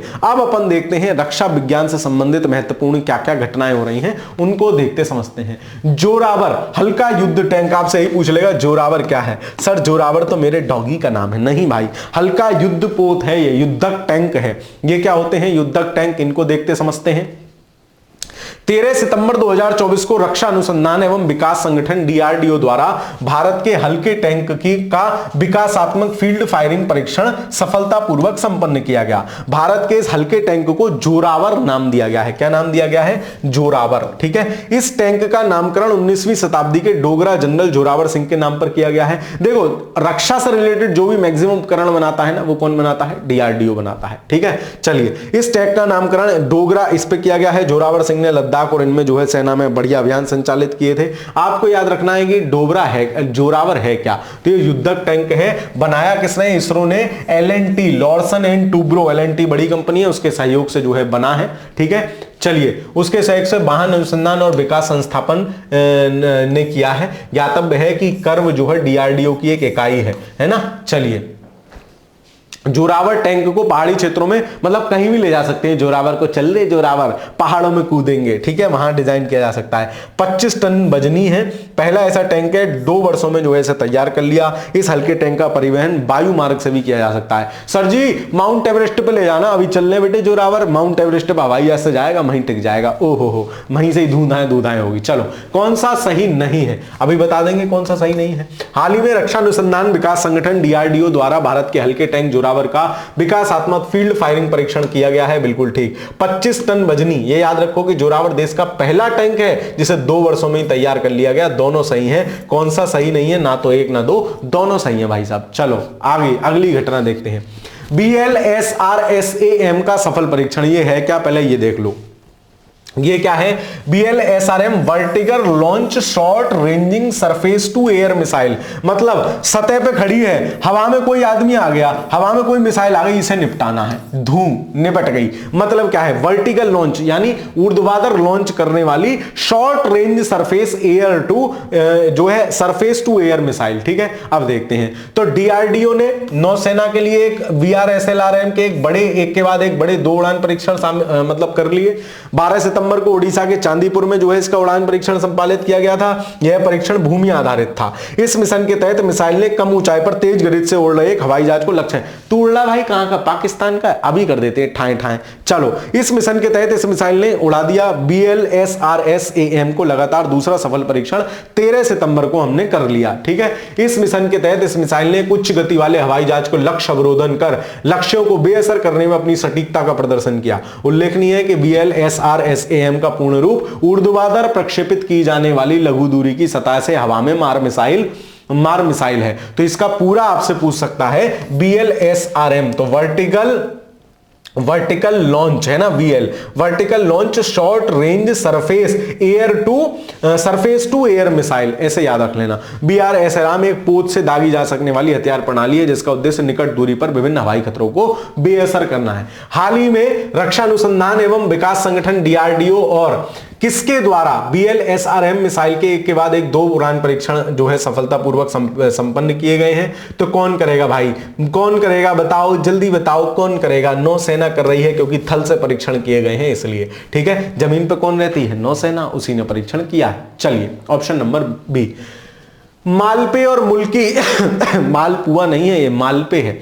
मालपे और मुल्की इनका जलावतरण हो गया है। क्या है ये देखते हैं।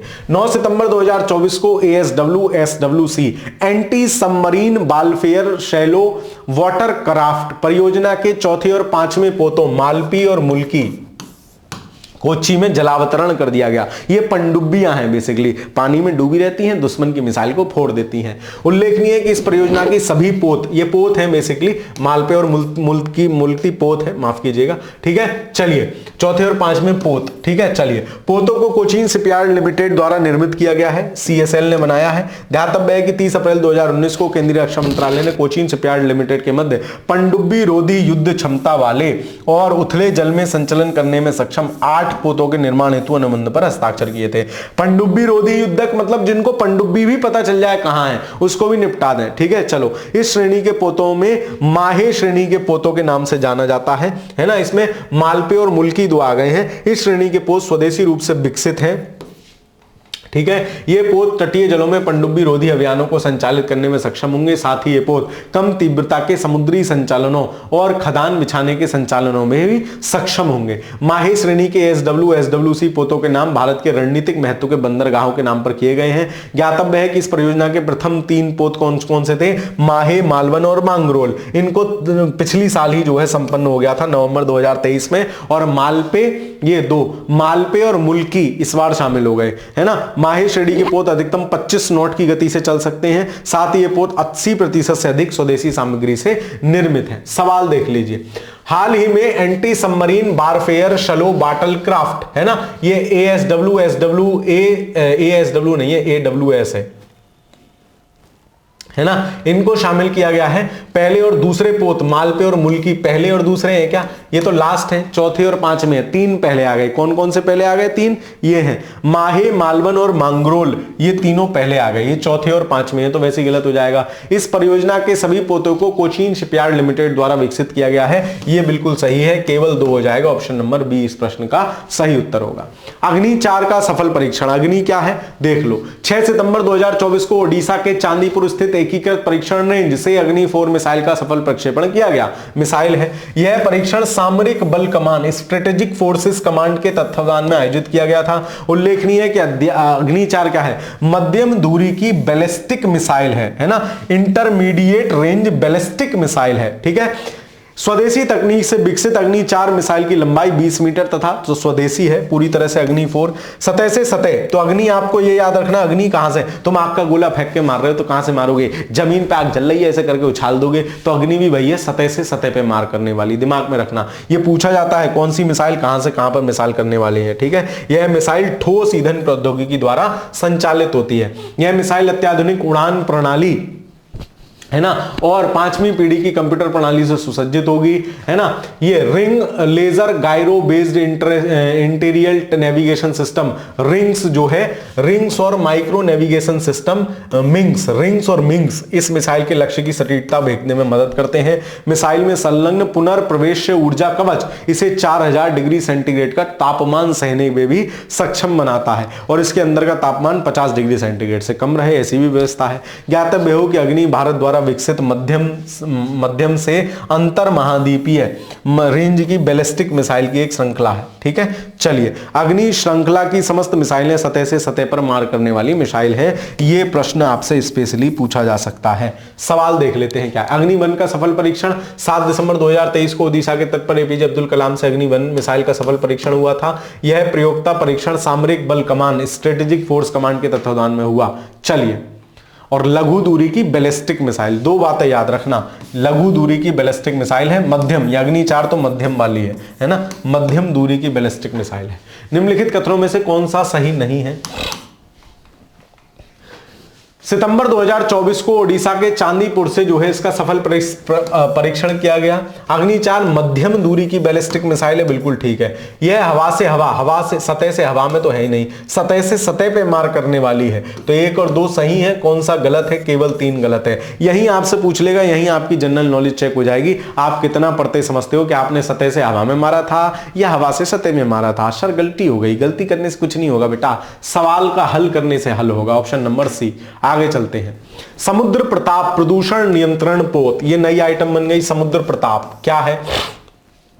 समुद्री प्रदूषण को नियंत्रण करेगी। आए दिन आप सुनते रहते हो कि समुद्र में जहाज उलट गया जी, तेल फैल गया समुद्र में, अब समुद्र का प्रदूषण हो गया, उसका ध्यान कौन रखेगा? हम करेंगे। चलो तो देखो, 29 अगस्त 2024 को गोवा में पहले स्वदेशी निर्मित प्रदूषण नियंत्रण पोत, जिसका नाम क्या है? समुद्र प्रताप। ठीक है, चलो इस पोत का नाम समुद्र प्रताप रखा गया है। पूछा जा सकता है, हाल ही में चर्चा में रहा, समुद्र प्रताप क्या है? एक पनडुब्बी, एक पोत, एक प्रदूषण नियंत्रक पोत, तो ध्यान रखोगे।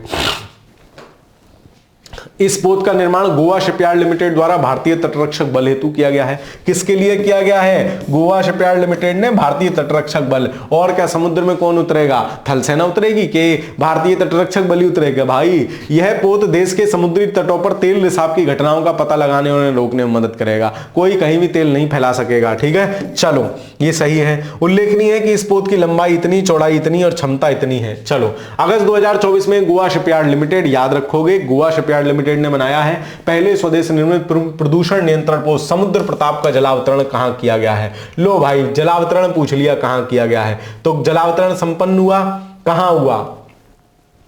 ये तो दिया ही नहीं है कहां हुआ। ऑप्शन नंबर ए, गोवा में हुआ है। हे भगवान, गोवा शिपयार्ड लिमिटेड ने किया है। ठीक है, चलो SEBEX2 विस्फोटक, ये क्या है?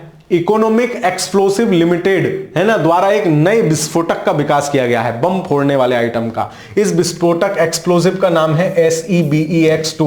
अब तुमसे पूछ ले क्या है? चंद्रमा पर खोजा गया नया गड्ढा, है ना, नया विस्फोटक पदार्थ, तो इसलिए ध्यान रखना SEBEX। यह विस्फोटक वर्तमान में उपलब्ध किसी भी ठोस विस्फोटक की तुलना में कहीं अधिक शक्तिशाली से विस्फोट करने लायक है। सर फोड़ के दिखाओ। बेटा मेरे पास नहीं है, वरना मैं तेरी खोपड़ी पे ही फोड़ देता। पढ़ता लिखता तू है नहीं, पढ़ लो, है ना। चलो, यह नया विस्फोटक मानक TNT है ना से 2.1 गुना घातक है। इस उच्च प्रदर्शन विस्फोटक को भारतीय नौसेना द्वारा प्रमाणित किया गया है। विस्फोट कौन करेगा? नौसेना ही करेगी। यह विश्व स्तर पर सबसे शक्तिशाली गैर परमाणु विस्फोटकों में से एक है। परमाणु विस्फोटक की तो अलग बात है, वो तो निपटा ही देता है बिल्कुल, लेकिन गैर परमाणु विस्फोटक में भी सबसे महत्वपूर्ण है। SEBEX2 HMX high melting explosive प्रौद्योगिकी पर आधारित है। उल्लेखनीय है कि इकोनॉमिक एक्सप्लोजिव लिमिटेड नागपुर स्थित सोलर इंडस्ट्रीज की एक सहायक कंपनी है, उन्होंने बनाया। भाई बना लो। सी, कोई महत्वपूर्ण घटना नहीं, लेकिन फिर भी ध्यान रखोगे। इकोनॉमिक एक्सप्लोजिव लिमिटेड द्वारा एक नए विस्फोटक का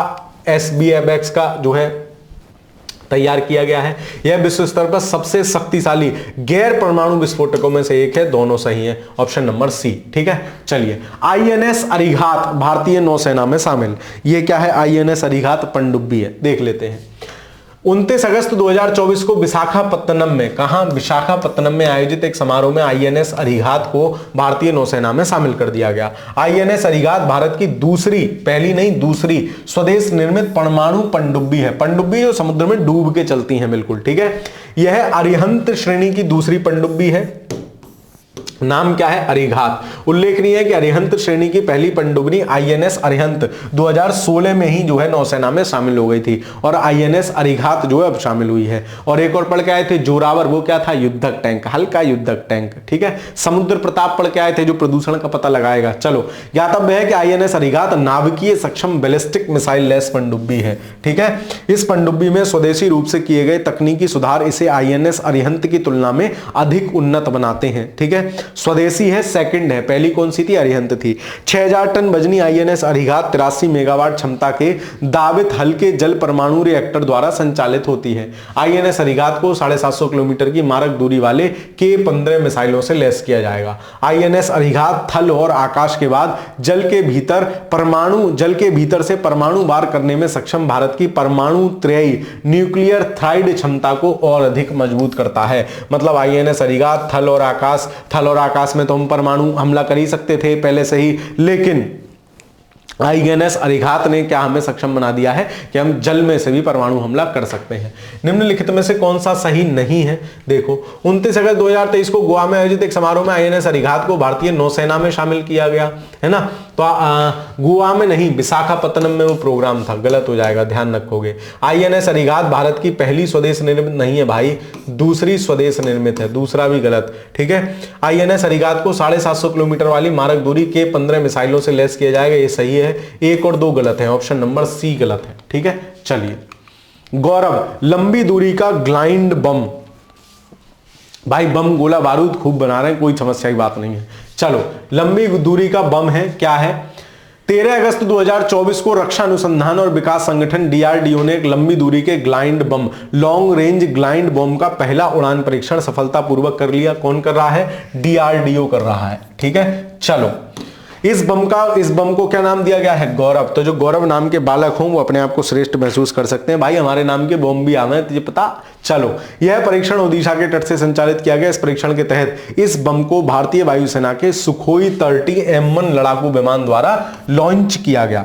अपने इस प्रथम उड़ान परीक्षण के दौरान इस ग्लाइड बम ने निर्धारित लक्ष्य को उच्च सटीकता से ध्वस्त कर दिया कि भाई शिवम वासनिक के सर पे फोड़ दे, बम फूट गया। चलो, इस उड़ान परीक्षण के दौरान इस बम का विकास सह उत्पादन साझेदारों यथा अडानी डिफेंस एंड एरोस्पेस और भारत फोर्ज लिमिटेड ने भी भाग लिया। उल्लेखनीय है कि गौरव एक वायु से लॉन्च किया जाने वाला ग्लाइड बम है। 1000 किलो का बम है ये, भाई साहब हल्का फुल्का बम नहीं है। सर मैं उठा के मार दूं क्या? बेटा हिलेगी ना तुमसे, 1000 किलो वजन है। चलो, यह बम लंबी दूरी पर स्थित लक्ष्यों को भी भेद कर सकता है, ध्वस्त कर सकता है। इस बम को हैदराबाद स्थित अनुसंधान केंद्र इमारत द्वारा स्वदेशी रूप से डिजाइन और विकसित किया गया है। सवाल देख लो कौन सा सही है। हाल ही में डीआरडीओ ने डेवलप किया है। डीआरडीओ ने लंबी दूरी के, याद रखोगे, ग्लाइड बम जिसका नाम है गौरव का पहला उड़ान परीक्षण सफलतापूर्वक संपन्न किया। इस बम को गलती पाकिस्तान में गिरा देते। इस बम को नागपुर स्थित इकोनॉमिक एक्सप्लोजिव लिमिटेड द्वारा स्वदेशी रूप से डिजाइन नहीं किया गया है। इसको किसने डिजाइन किया है? हैदराबाद स्थित अनुसंधान इमारत केंद्र ने डिजाइन किया है। काफी डीप फैक्ट है, पूछा नहीं जाएगा, तुमसे पूछेगा गौरव क्या है। दूसरा गलत है। कौन सा सही है? केवल एक, ऑप्शन नंबर ए। चलो आगे चलते हैं भाई। बैलिस्टिक मिसाइल प्रतिरक्षा प्रणाली की उड़ान परीक्षण है ना, ये क्या है? देखो भाई, उड़ान परीक्षण 24 जुलाई प्रतिरक्षा प्रणाली, जैसे आयरन डोम है, क्या कहते हैं, इजराइल के पास कोई भी मिसाइल आ रही है वो हवा में ही देख लेता है, अच्छा दीदी तू इधर आ रही है, ठक से ना फोड़ देता है, बात खत्म। ऐसे ही हम देख रहे हैं। जुलाई 2024 को डीआरडीओ द्वारा द्वितीय चरण की बैलिस्टिक मिसाइल प्रतिरक्षा प्रणाली की उड़ान का सफलतापूर्वक संपन्न किया गया। इस परीक्षण के तहत 5000 किलोमीटर रेंज की बैलिस्टिक मिसाइल के विरुद्ध सुरक्षा प्रदान करने की देश की स्वदेशी क्षमता का प्रदर्शन किया गया। 5000 किलोमीटर, समझ रहे हो? किसने किया है? डीआरडीओ ने किया है। उल्लेखनीय है कि देश में प्रथम चरण की बैलिस्टिक मिसाइल प्रतिरक्षा प्रणाली को पहले ही तैनात किया जा चुका है, जो 2000 किलोमीटर तक की रेंज वाली बैलिस्टिक मिसाइल के अवरोधन करने में सक्षम है। तो ये फेज 2 है। फेज 1 पहले से ही स्थापित किया जा चुका है, जो जिसकी क्षमता कितनी है? इतनी है। चलो, उल्लेखनीय है कि द्वितीय चरण की बैलिस्टिक मिसाइल प्रतिरक्षा प्रणाली का प्रथम परीक्षण नवंबर 2022 में किया गया था, है ना। नवीनतम परीक्षण के तहत शत्रु की बैलिस्टिक मिसाइल, सर कथा पढ़ रहे हो? भाई कथा नहीं पढ़ रहा, जहां जरूरी होगा मार्क लगा के बता दूंगा, ठीक है। पूरा चीतने का कोई मतलब नहीं है। शत्रु की मिसाइल के रूप में लक्ष्य मिसाइल को धामरा ओडिशा से लॉन्च किया गया था। इस शत्रु मिसाइल का अवरोधन करने के लिए द्वितीय चरण की एडी वायुमंडल मिसाइल चांदीपुर के एकीकृत परीक्षण केंद्र से लॉन्च किया गया। उल्लेखनीय है कि द्वितीय चरण की एडी अंतः वायुमंडलीय मिसाइल एक स्वदेश विकसित द्विचरणीय मिसाइल है। यह ठोस प्रणोदकों से युक्त है, मतलब ईंधन इसका कैसा है? ठोस वाला। यह मिसाइल प्रणाली अंतः वायुमंडल से निम्न बाह्य वायुमंडल क्षेत्रों में शत्रु की बैलिस्टिक मिसाइलों को बेअसर करने में भी सक्षम है। उल्लेखनीय है कि देश की वर्तमान बैलिस्टिक मिसाइल रक्षा प्रणाली द्विस्तरीय डबल टायर्ड है, जिसमें 2 इंस्पेक्टर शामिल हैं। पृथ्वी एयर डिफेंस मिसाइल, है ना, और एडवांस एयर डिफेंस, मतलब 2 तरीके से हम जो है मिसाइलों को फोड़ सकते हैं। बाह्य वायुमंडल में अवरोधन के लिए और अंतः वायुमंडल में अगर कुछ आ जाए तो एडवांस डिफेंस, ठीक है। चलिए सवाल देखो कौन सा सही नहीं है। 24 जुलाई 2024 को डीआरडीओ द्वारा द्वितीय चरण की बैलिस्टिक मिसाइल प्रतिरक्षा प्रणाली का उड़ान परीक्षण सफलतापूर्वक संपन्न किया गया। द्वितीय चरण की मिसाइल है, बिल्कुल सही है। इस परीक्षण के तहत 5000 किलोमीटर रेंज की बैलिस्टिक मिसाइल के विरुद्ध सुरक्षा प्रदान करने की देश की स्वदेशी क्षमता का प्रदर्शन किया गया। यह भी बिल्कुल सही है। 5000 किलोमीटर तक हम जो है, अब 5000 किलोमीटर पहले से ही उस मिसाइल को रोक देंगे। कौन सा सही नहीं है? ना तो एक ना दो, दोनों सही है, ठीक है। चलिए अगली महत्वपूर्ण घटना है आईएनएस त्रिपुट का जलावतरण, है ना। यह क्या है? 23 जुलाई 2024 को गोवा में आईएनएस त्रिपुट का जलावतरण संपन्न हुआ। आईएनएस त्रिपुट गोवा शिपयार्ड लिमिटेड द्वारा निर्माणाधीन 2 अत्याधुनिक युद्धपोतों की श्रृंखला है। युद्धपोत क्या होते हैं? टैंकर टाइप जो होते हैं ना। चलिए फाइटर। इन पोतों का निर्माण भारतीय नौसेना के लिए किया जा रहा है। उल्लेखनीय है कि आईएनएस त्रिपुट का नामकरण शक्तिशाली तीर के नाम पर किया गया है, जो भारतीय नौसेना की अदम्य भावना और दूर की गहराई तक मार करने की क्षमता। तो ये त्रिपुट नाम जो है ये किसके नाम पे है? शक्तिशाली तीर, एरो, है ना, उसके नाम पे किया गया है। इस पोत को शत्रु की सतही पोतों, पनडुब्बियों में विमानों के विरुद्ध युद्ध अभियानों के संचालन हेतु डिजाइन किया गया है। ठीक है, चलिए। उल्लेखनीय है कि त्रिपुट श्रेणी की पोतों की लंबाई इतनी है, यह इतने टन वजनी है। इन पोतों को स्टील्थ विशेषताओं और अत्याधुनिक हथियारों और सेंसरों से लैस होता है। स्टील्थ टेक्नोलॉजी क्या होती है? जैसे पनडुब्बी किसी चीज को कैसे पहचानेगी, वो उस पर रेंज डालती है रडार से, और रेंज वापस आती है अल्ट्रासोनिक रेंज। लेकिन स्टील्थ टेक्नोलॉजी क्या होती है? डाली गई रेंज को एब्जॉर्ब कर लेती है, मतलब सामने वाले को पता नहीं चलने देगी कि यहां पे मैं हूं। उल्लेखनीय है कि त्रिपुट श्रेणी की पोत रूस से प्राप्त तेग और तलवार श्रेणी की पोतों की अनुवर्ती पोत है ना। यह प्रथम अवसर है जब इन युद्ध पोतों का निर्माण किसी भारतीय शिपयार्ड द्वारा स्वदेशी रूप से किया जा रहा है। भारत स्वदेशी पर लगातार जोर दे रहा है। ठीक है, चलिए। उल्लेखनीय है कि 25 जनवरी 2019 को त्रिपुट श्रेणी की 2 अत्याधुनिक युद्ध पोतों का निर्माण के लिए केंद्रीय रक्षा मंत्रालय और गोवा शिपयार्ड लिमिटेड में अनुबंध हुआ है। तो क्या आईएनएस त्रिपुट को याद रखोगे, गोवा शिपयार्ड लिमिटेड ने इसको जो है जलावतरित किया है। कौन सही नहीं है? 23 जुलाई 2024 को गोवा में आईएनएस त्रिपुट का जलावतरण संपन्न हुआ, बिल्कुल सही है। आईएनएस त्रिपुट कोची शिपयार्ड लिमिटेड द्वारा निर्माणाधीन, कोची द्वारा नहीं है, यह बनाई गई है गोवा शिपयार्ड लिमिटेड द्वारा, जीएसएल द्वारा। यह पोत 3600 टन वजनी है, जो अत्यधिक 28 नॉटिकल मील की गति से चल सकती है। बिल्कुल ठीक है। समुद्री जो जहाज चलते हैं ना, उनकी गति किलोमीटर पर आवर में नहीं होती है, उनकी गति नॉटिकल पर मील में होती है। ठीक है, चलिए। तो 1 और 3 सही है, कौन सा सही नहीं है? केवल 2, ऑप्शन नंबर बी सही आंसर हो जाएगा। अभ्यास का सफल परीक्षण, ये क्या है? 27 जून 2024 को डीआरडीओ द्वारा अभ्यास को लगातार 6 विकासात्मक उड़ान का परीक्षण पूर्ण कर लिया गया। यह परीक्षण ओडिशा के चांदीपुर से किया गया। यह परीक्षण उन्नत बूस्टर कॉन्फ़िगरेशन के साथ पूरे किए गए। उल्लेखनीय, आपको यह पता होना चाहिए अभ्यास है क्या, है ना, और किसने लॉन्च किया है। तो अभ्यास एक उच्च गति वाला नष्ट होने योग्य हवाई लक्ष्य है, मतलब heat high speed expendable aerial target है। ज्ञातव्य है कि अभ्यास का प्रयोग एक हवाई वस्तु के रूप में किया जाएगा, जिसे परीक्षण एवं अभ्यास सत्रों के दौरान मिसाइलों से एवं अन्य पेलोड द्वारा निशाना बनाया जा सकता है।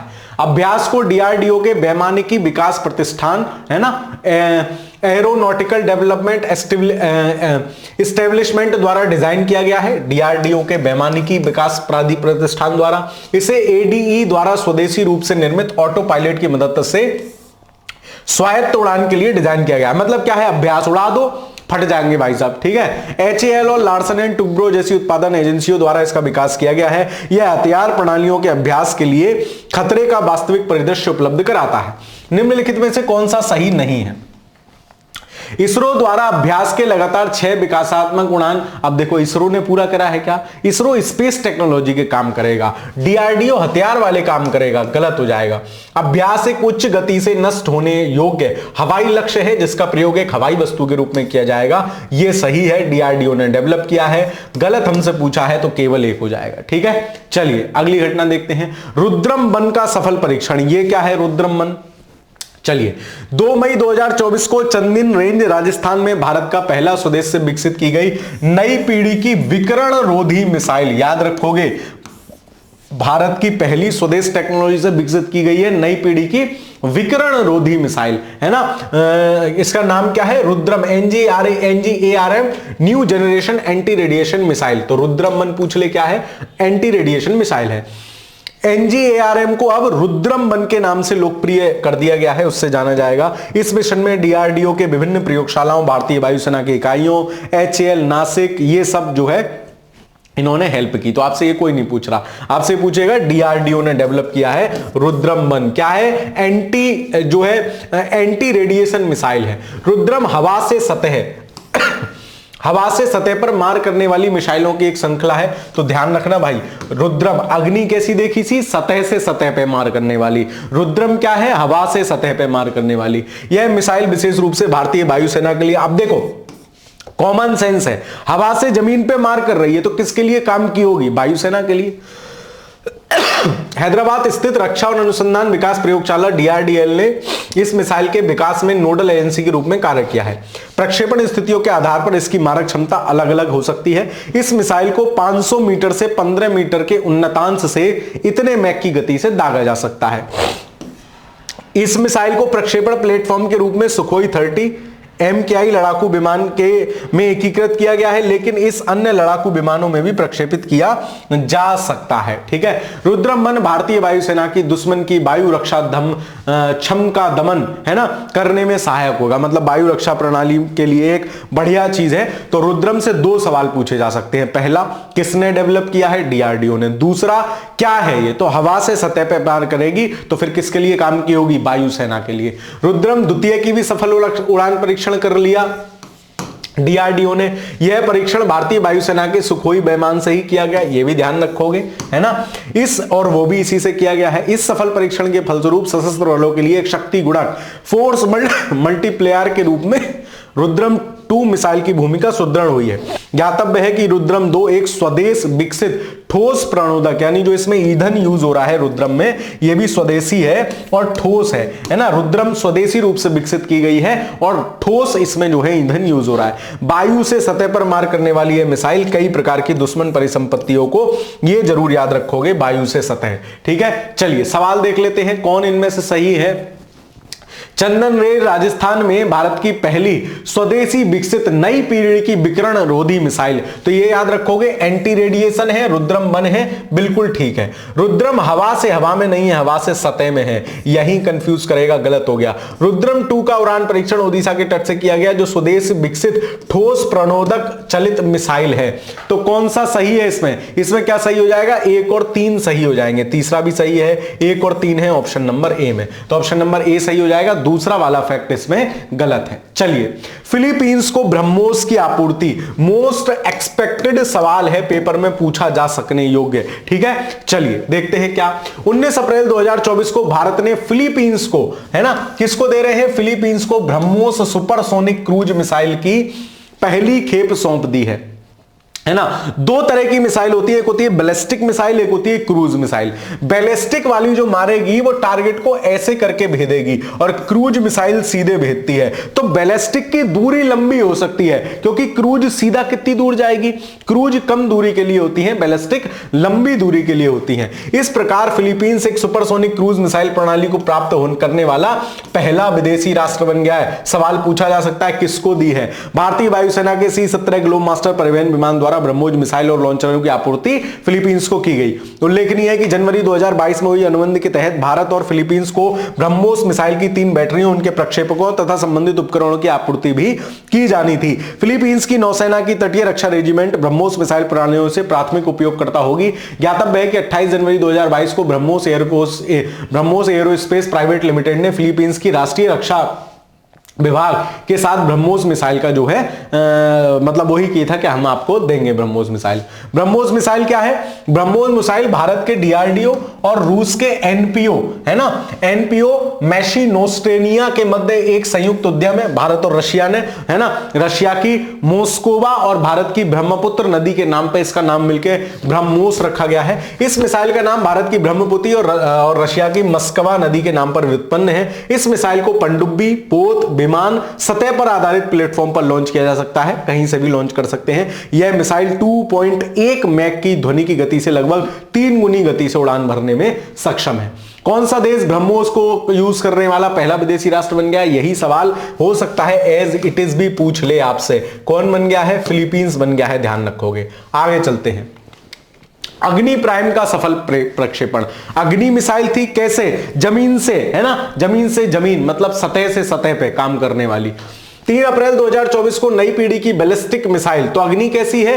बैलिस्टिक मिसाइल है, मतलब ऐसे उड़ के मारेगी। ठीक है, अग्नि प्राइम की उड़ान का सफल परीक्षण किया गया। यह परीक्षण सामरिक बल कमान और डीआरडीओ द्वारा संचालित किया गया, स्ट्रेटेजिक फोर्सेस कमांड। यह परीक्षण ओडिशा स्थित एपीजे अब्दुल कलाम द्वीप से किया गया, है ना। तो आप ये भी ध्यान रखना, ज्योग्राफिकल दृष्टि से ये पूछा जा सकता है, एपीजे अब्दुल कलाम द्वीप कहां है? ओडिशा में है। ज्ञातव्य है कि इस मिसाइल का प्रथम परीक्षण 2021 में कर लिया था। अग्नि प्राइम अग्नि श्रेणी की सतह से सतह, तो अग्नि सतह से सतह। ध्यान रखना, आग का गोला तुम्हें उठा के फेंकना है तो सतह से सतह पे फेंकोगे। करने वाली मिसाइलों की अत्याधुनिक संस्करण है। इसकी मारक क्षमता 1000 किलोमीटर से 2000 किलोमीटर है। अग्नि प्राइम यह एक कनस्तरीकृत मिसाइल है जिसे रोड या प्लेटफॉर्म से लॉन्च किया जा सकता है, कहीं से भी। यह एक ठोस प्रणोदक द्विचरणीय मिसाइल है, यह बात जरा थोड़ा दिमाग में रखोगे, जिसका वजन 20-25 टन है। यह अग्नि श्रृंखला की पूर्व मिसाइलों से हल्की है ना। चलिए, हाल ही में नई पीढ़ी की बैलिस्टिक मिसाइल अग्नि प्राइम की उड़ान सफलतापूर्वक परीक्षण किया गया। इसकी मारक क्षमता कितनी है? तो कम है, 1000 से 2000 किलोमीटर है। ऑप्शन नंबर ए इस प्रश्न का सही उत्तर हो जाएगा। आगे चलते हैं। भारत का पहला स्वदेशी बम वर्षक यूएवी, ये हमने पहले भी देखा था, है ना। मई 2024 में बेंगलुरु कर्नाटक स्थित flying base defence and aerospace technologies FWD 200B flying base defence 200B के नाम से एक मानव रहित विमान का अनावरण किया गया है। इस कंपनी का दावा है कि यह भारत का पहला स्वदेशी बम वर्षक विमान होगा। FWD 200B की नीत भार क्षमता, मतलब टोटल कितना आइटम ले सकता है? 100 किलोग्राम, 1 कुंटल तक ले जा सकता है। इसे मध्यम ऊंचाई वाले लंबे स्थायित्व मीडियम एल्टीट्यूड लॉन्ग एंड्योरेंस लड़ाकू विमान वाहन के रूप में वर्गीकृत किया गया है। अधिकतम 200 नॉटिकल मील से चल सकता है और इसने पहली उड़ान अपनी सितंबर में कंप्लीट की। कौन सा सही है? DRDO ने FWP 200 नामक भारत का पहला स्वदेशी, अब ये ध्यान रखना, जो अलग कोई डेवलप कर रहा है ना, ये DRDO नहीं डेवलप कर रहा है। ये कौन डेवलप कर रहा था? ये कर रहा है कर्नाटक स्थित flying base defence and aerospace technologies, है ना। तो ये स्टेटमेंट एक गलत हो जाएगा। इस विमान को मध्यम ऊंचाई वाले स्थायित्व लड़ाकू विमान के रूप में वर्गीकृत किया गया है, ये ठीक है। आपसे अलग से भी पूछा जा सकता है, हाल ही में चर्चा में रहा FWD 200B क्या है? तो बम वर्षक विमान है। तो कौन सा सही है? केवल 2 सही हो जाएगा, ऑप्शन नंबर बी। चलिए आगे चलते हैं। पनडुब्बी रोधी पोत अग्रे और अक्षय लॉन्च। पनडुब्बी रोधी मतलब जो जिनका पनडुब्बी पता ना लगा सके, ऐसी पोत, ठीक है। अग्रे और अक्षय 13 मार्च 2024 को भारतीय नौसेना, पोत किसके पास होगी? नौसेना के पास ही होगी, के 2 पनडुब्बी रोधी पोतों INS अग्रे और INS अक्षय कोलकाता में लॉन्च किए गए। तो इनका स्थान भी याद रखना, है ना, कोलकाता में। ये दोनों पोत भारतीय नौसेना के लिए messrs garden reach shipyard and engineers द्वारा निर्माणाधीन 8 anti submarine warfare shallow watercraft परियोजना का 5वें और 6ठे हैं। कौन तैयार कर रहा है? ये याद रखना, garden reach and shipyard and engineers. ज्ञातव्य है कि 29 अप्रैल 2019 को इन दोनों के मध्य जो है समझौता हुआ था। इस अनुबंध के तहत इनको जो है पहला जो है चेन्नई के तट पर कर दिया गया, अर्नाला उसका नाम था, जबकि इस श्रृंखला के दूसरे पोत INS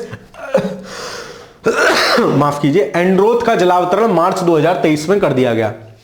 इनकी अधिकतम गति 25 समुद्री मील है, नॉटिकल मील, समुद्री मील या नॉटिकल मील भी बोलते हैं। 13 जून 2023 को 8 anti submarine warfare shallow watercraft की श्रृंखला के तीसरे पोत INS अजदीप का जलावतरण कुट्टूपल्ली में किया गया। इस श्रृंखला में तमाम पुराने दे रखे हैं, हमें पुराने नहीं याद रखने हैं। पोत अग्रे और अक्षय याद रखने हैं। कहां से?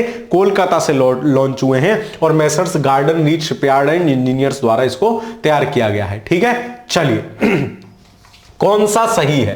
हाल ही में भारतीय नौसेना ने 2 पनडुब्बी रोधी पोतों INS अग्रे और INS अक्षय, सिंपल भी पूछ सकता है, हाल ही में चर्चा में रहे INS अग्रे और अक्षय क्या है? तो एंटी जो वो है एंटी पनडुब्बी पोत है, ठीक है। चलिए, कोलकाता में लॉन्च किया गया, बिल्कुल सही है। ये दोनों पोत मेसर्स गार्डन शिप विचार इनके द्वारा तैयार किए गए हैं। 8 की पहले और दूसरे पोत नहीं है भाई, 5 में छठे हैं। देखो कहां जाके फैक्ट गलत किया है ना। चलो, इतनी अत्याधिक गति कितनी है? 25 नॉटिकल मील है, 900 टन विस्थापन क्षमता है। तो 1 और 3 सही हो जाएंगे, ऑप्शन नंबर ए इस प्रश्न का सही आंसर हो जाएगा, दूसरा गलत है, ठीक है। चलिए, मिशन दिव्यास्त्र ये क्या है इसको समझते हैं। 11 मार्च 2024 को रक्षा अनुसंधान और विकास संगठन DRDO ने MIRV प्रौद्योगिकी से लैस अग्नि 5 मिसाइल का प्रथम उड़ान परीक्षण सफलतापूर्वक संपन्न किया। किसका? अग्नि 5 का, ठीक है। और अग्नि कैसी मिसाइल है? सतह से सतह पे मार करने वाली, ठीक है। इस उड़ान परीक्षण में इस उड़ान परीक्षण को क्या नाम दिया गया? मिशन दिव्यास्त्र। किसको नाम दिया गया? अग्नि 5, याद रखोगे, ठीक है। यह परीक्षण ओडिशा स्थित APJ अब्दुल कलाम द्वीप से हुआ। इस मिशन ने निर्दिष्ट मानकों को सफलतापूर्वक पूरा किया। MIRV प्रौद्योगिकी से सुसज्जित अग्नि 5 मिसाइल के सफल परीक्षण के साथ भारत, अमेरिका, यूके, रूस और फ्रांस और चीन जैसे देशों के विशिष्ट समूह में शामिल हो गया है जिन्होंने इस प्रौद्योगिकी का सफलतापूर्वक विकास किया है। पाकिस्तान ने अभी MIRV प्रौद्योगिकी से लैस अबाबील मिसाइल के विकास का दावा किया है ना। इन्होंने पाकिस्तान की अबाबील मिसाइल है जिसका परीक्षण 2017 एवं 23 में किया है। ज्ञातव्य है कि अग्नि 5 एक त्रिचरणीय प्रक्षेपास्त्र है। यह इस ठोस जो है उससे चलता है, प्रणोदक मतलब उसका ईंधन। यह पारंपरिक और नाभिकीय दोनों प्रकार के जो है कार्यक्रम करने में सक्षम है। अग्नि 5 का पहला विकासात्मक परीक्षण 2012 में किया गया था। MIRV टेक्नोलॉजी क्या है इसको देख लेते हैं। MIRV का पूर्ण रूप है multiple independently targetable re entry vehicle, मतलब एक साथ कई सारे टारगेट को भेदने वाला मल्टीपल इंडिपेंडेंटली टारगेटेबल रिवर्चरी व्हीकल। ठीक है, पहली परिचालित MIRV प्रणाली फर्स्ट ऑपरेशनल तैनात करने का श्रेय USA को जाता है, मतलब एक बार में ही बहुत सारे टारगेट भेज दो। MIRV प्रौद्योगिकी किसी मिसाइल को एक साथ कई युद्ध शीर्षों को वहन करने और उन्हें किसी लक्ष्य पर स्वतंत्र रूप से दागने में सक्षम बनाता है। नाम से ही क्लियर है, मल्टी इंडिपेंडेंटली टारगेटेबल। ठीक है, उल्लेखनीय है कि पारंपरिक मिसाइलें एक युद्ध शीर्ष या हथियार वहन करती हैं जो एक लक्ष्य को ही भेदता है, जबकि अग्नि 5 मिशन दिव्यास्त्र, नाम ही देख रहे हो दिव्यास्त्र है, एक साथ कई को फोड़ लेंगे। ठीक है, चलिए अग्नि 5 को कहा गया है। ठीक है, चलिए इसके विपरीत ये जो है एक साथ कई को भेज सकती है। MIRV एक जटिल प्रौद्योगिकी है जो एकल सिंगल बैलिस्टिक मिसाइल से विध्वंसक क्षमता में वृद्धि कर देगी। ऑब्वियस है, एक साथ कई फोड़ देगी तो और भारत जो है इसके कौन सा देश बन गया है? भारत हमने देखा ये अमेरिका के बाद यूके, रूस और फ्रांस और चीन जैसे देशों के विशेष समूह में शामिल हो गया है इस मिशन दिव्यास्त्र से, मतलब इन्हीं देशों के पास ये टेक्नोलॉजी है। सवाल देखते हैं, रक्षा अनुसंधान और विकास संगठन ने MIRV प्रौद्योगिकी से लैस अग्नि 5 मिसाइल की प्रथम उड़ान परीक्षण का सफलतापूर्वक प्रक्षेपण किया। बिल्कुल सही बात है, इस उड़ान प्रक्षेपण को मिशन दिव्यास्त्र नाम दिया गया। मिशन दिव्यास्त्र, अग्नि 5 और MIRV टेक्नोलॉजी, इतनी 3 बातें याद रखोगे, बाकी सब भूल भी जाओगे, काम चल जाएगा। चलिए तो ऑप्शन नंबर सी इस प्रश्न का सही उत्तर हो जाएगा। अगली महत्वपूर्ण घटना देखते हैं, प्रथम made in India ASTDS tug ocean grace. ये क्या है? 2 मार्च 2024 को भारत के प्रथम स्वदेश निर्मित, है ना, स्वदेश निर्मित ASTDS approved standardized tug design and specification tug ocean grace का उद्घाटन किया गया। ये क्या है समझते हैं। उल्लेखनीय है कि ओशन ग्रेस एक 60T बोलार्ड पुल टग है ना। ध्यातव्य है कि ओशन ग्रेस टग बड़े पोतों को खींचने वाली छोटी नाव, ओशन 8 टग किसको बोलते हैं? जो बड़े पोतों को खींचने वाली छोटी नाव होती है वो। तो ओशन ग्रेस क्या है? लगभग 45 करोड़ रुपए की लागत से निर्मित है। तो टग किसको बोलते हैं? मतलब जो बड़े पोतों को खींचती है, तो ओशन ग्रेस है। ठीक है, चलिए इसे केंद्रीय पत्तन पोत परिवहन और जलमार्ग एवं के तहत कोचीन शिपयार्ड लिमिटेड द्वारा डेवलप किया गया है। ज्ञातव्य है कि टग एक प्रकार का विशेष पोत या नाव होता है जिसे अन्य बड़े पोतों को बंदरगाह में अंदर की ओर खींचने में मदद मिलती है ना। वो जो ढप्पू से तुमने लगे देखे होंगे, उनके ऊपर जहाज चढ़ जाता है ना, तो नावें उसको कुछ खींच रही होती है ना, और बाहर ले जाने के लिए। टग मुख्य रूप से, तो आपसे ये पूछ सकता है टग क्या है? टग मुख्य रूप से बड़े पोतों को खींचने, धकेलने और उनका मार्गदर्शन करने में सहायता करता है। ग्रीन टग ट्रांजिशन प्रोग्राम क्या है? केंद्रीय पत्तन पोत परिवहन और जलमार्ग द्वारा green tug transition programme GTTP, है ना, green tug transition programme launch किया गया है। इस कार्यक्रम के तहत देश में कार्य करने वाली सभी टग को मेथेनॉल, अमोनिया और हाइड्रोजन जैसे गैर जीवाश्म ईंधनों से चलाया जाएगा। नाम से ही क्लियर है, ग्रीन टग ट्रांजिशन प्रोग्राम। समझ में आ रहा है? चलिए ग्रीन टग ट्रांजिशन प्रोग्राम का लक्ष्य 2030 तक सभी टगों में से कम 50% को ग्रीन टग बनाना है। सवाल देख लेते हैं, कौन सा सही नहीं है ना? क्या पूछ रहा है? कौन सा सही नहीं है? 2 मार्च 2024 को भारत के प्रथम स्वदेश निर्मित ASTDS टग ओशन ग्रेस का उद्घाटन किया गया। ध्यान रखोगे, ओशन ग्रेस क्या है? टग है। बिल्कुल ठीक है। इसे केंद्रीय पत्तन और पोत परिवहन और जलमार्ग मंत्रालय के तहत गोवा शिपयार्ड लिमिटेड नहीं, कोचीन शिपयार्ड लिमिटेड ने बनाया है। कौन सा सही नहीं है? केवल 2। ये थोड़ा सा ध्यान रखोगे, किसको कौन बना रहा है ये पूछा जाता है। चलिए हाल ही में किस मंत्रालय द्वारा ग्रीन ट्रग ट्रांजिशन प्रोग्राम, क्या है ये, जो टग है, टग क्या है, बड़े पोतों को जो बंदरगाहों पे अंदर खींचते हैं या बाहर धकेलते हैं, उनमें मेथेनॉल या अमोनिया या गैर जीवाश्म ईंधन उनमें हम यूज करें, तो ये बिल्कुल ठीक है। किसने लॉन्च किया है, केंद्रीय पत्तन और पोत परिवहन जलमार्ग मंत्रालय द्वारा।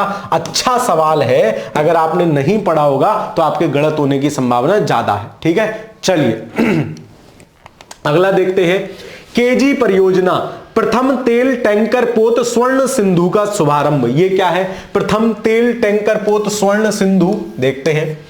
2 मार्च 2024 को प्रधानमंत्री नरेंद्र मोदी द्वारा कृष्णा गोदावरी बेसिन, है ना, कृष्णा गोदावरी बेसिन स्थित KGDWN 98.2 ब्लॉक से पहले कच्चे तेल वाहक पोत, कच्चा तेल वाहक पोत है, याद रखना, पहला कच्चा तेल वाहक पोत है स्वर्ण सिंधु को हरी झंडी दिखाकर रवाना किया। स्वर्ण सिंधु नव उत्पादित कच्चे तेल को लेकर 9 मार्च को मंगलुरु स्थित मंगलुरु रिफाइनरी गया। इस नव उत्पादित कच्चे तेल को यह नाम दिया गया KG 98/2।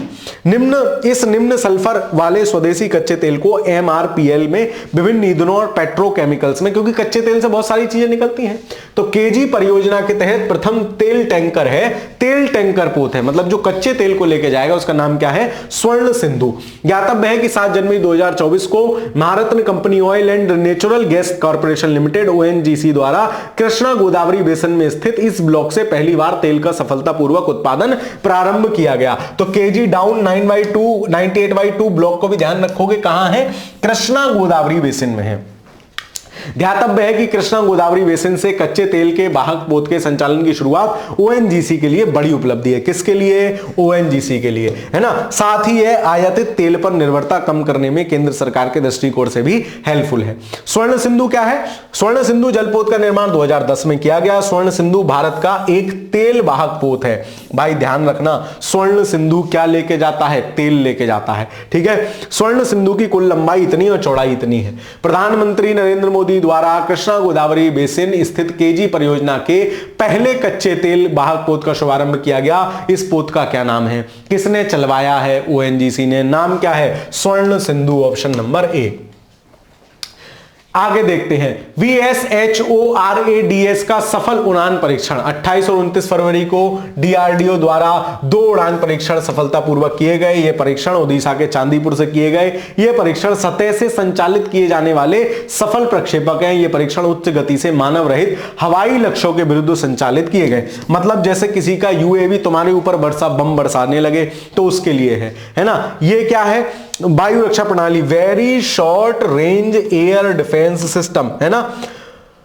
ये VS very short, very short SHO very short range air defence system, ठीक है। वर्सोरास जिसका कुछ नाम है, ऐसे ही समझे, मानव द्वारा बहनीय वायु रक्षा प्रणाली है। इसे स्वदेशी रूप से DRDO ने डेवलप किया है, ठीक है। चलिए, है ना। ये क्या है, मैनपेट्स क्या है, मैनपेट्स का पूर्ण रूप है मानव द्वारा बहनीय वायु रक्षा प्रणालियां, man portable air defence system. मतलब एक तो UAV ऐसे ही उड़ रहा है, एक आदमी बम बरसक विमान लेके उड़ रहा है, तो वो इन्हें मनुष्य द्वारा कंधे पर रखकर दागी जा सकने वाली विमान रोधी मिसाइलों के नाम से भी जाना जाता है ना। जो मिसाइल भी होती हैं वो भी यही चीज है, देखा होगा, बड़े बड़े कंधे पे लगे चलते रहते हैं। स्पष्ट है कि मैनपेट्स सतह से हवा में मार करेगा, ऑब्वियस है, सतह से हवा में मार करने वाली मिसाइल है ना। तो मैनपेट्स को भी याद रखोगे, ऐसी मिसाइल को एकमात्र सैनिक द्वारा भी कहीं पर ले जाकर दागा जा सकता है। कौन सा सही नहीं है, DRDO द्वारा VSHORADS के 2 उड़ान परीक्षण किए गए। ये क्या है, ये है वेरी शॉर्ट जो रेंजिंग मिसाइल सिस्टम है वो, ठीक है।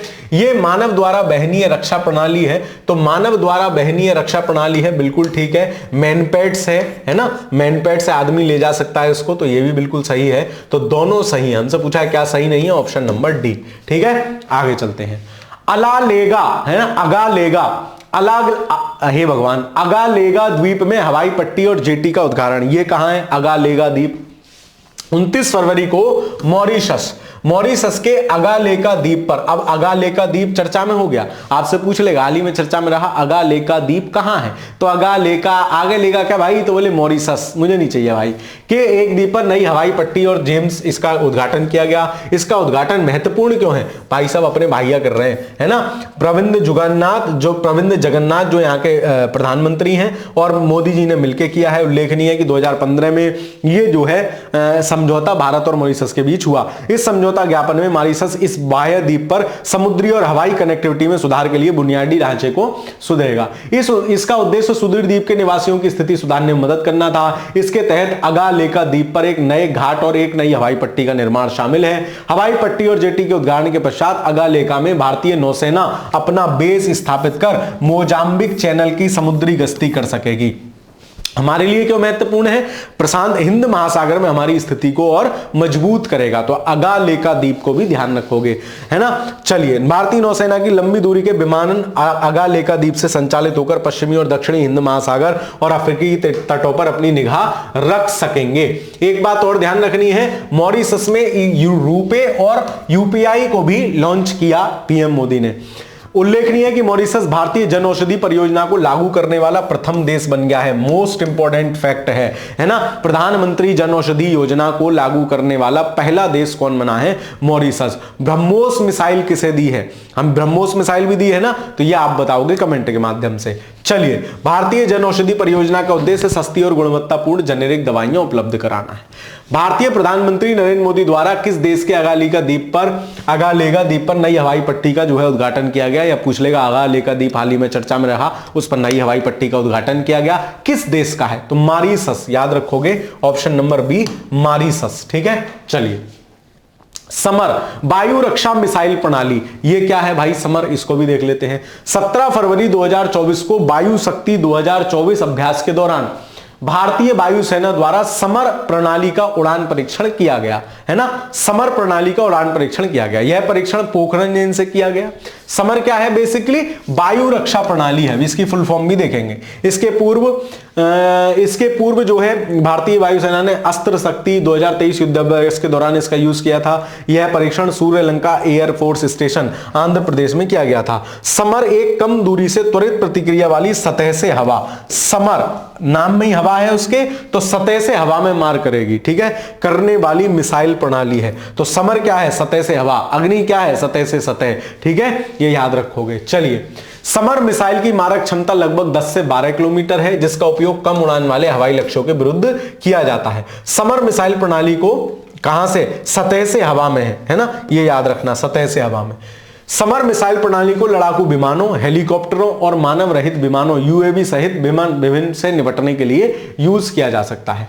कौन सही है, भारतीय वायुसेना द्वारा वायु शक्ति 2024 अभ्यास के दौरान समर प्रणाली का परीक्षण किया गया, है ना, तो क्या हो जाएगा, बिल्कुल सही है ना। भारतीय वायुसेना, अभी हमने परीक्षण किया। समर एक कम दूरी की त्वरित प्रतिक्रिया वाली हवा से हवा नहीं है, सतह टू हवा है, ठीक है, मार करने वाली मिसाइल है। कौन सही है, केवल एक सही हो जाएगा। तो मिसाइलों के विषय में तो ये याद रखो कहां से कहां मार कर रही है, ठीक है, वो नाम से भी क्लियर हो जाता है बहुत हद तक। आईएनएस संधायक भारतीय नौसेना में शामिल, ठीक है। 3 फरवरी 2024 को विशाखापत्तनम स्थित नौसैन्य पोतवाह, है ना, नेवल डॉकयार्ड में आयोजित एक समारोह में आईएनएस संधायक को भारतीय नौसेना में शामिल कर लिया गया। अब आईएनएस संधायक है क्या और किसने बनाया, तो आईएनएस संधायक को garden reach shipyard and engineers limited द्वारा निर्मित है, और यह एक क्या है, सर्वेक्षण पोत है, संधायक, ठीक है। अभी हम एक पढ़ के आए थे स्वर्ण सिंधु, वो क्या था, गश्ती पोत था, समुद्र में जो है वो करने वाला, तेल ले जाने वाला पोत था, ठीक है। परियोजना के तहत निम्न 4 पोतों की श्रृंखला का पहला पोत है। संधायक का अर्थ है विशेष खोज करने वाला, तो इसीलिए संधायक किसमें शामिल किया गया है, नौसेना में, और क्या है, विशेष खोज करेगा, मतलब सर्वेक्षण पोत है ना। ये शामिल होंगे आईएनएस संधायक, है ना, निर्देशक, इक्षक और संशोधक, ये और शामिल होंगे, है ना, ये अभी शामिल नहीं हुए हैं, ठीक है। पहला पोत है 4 उसका।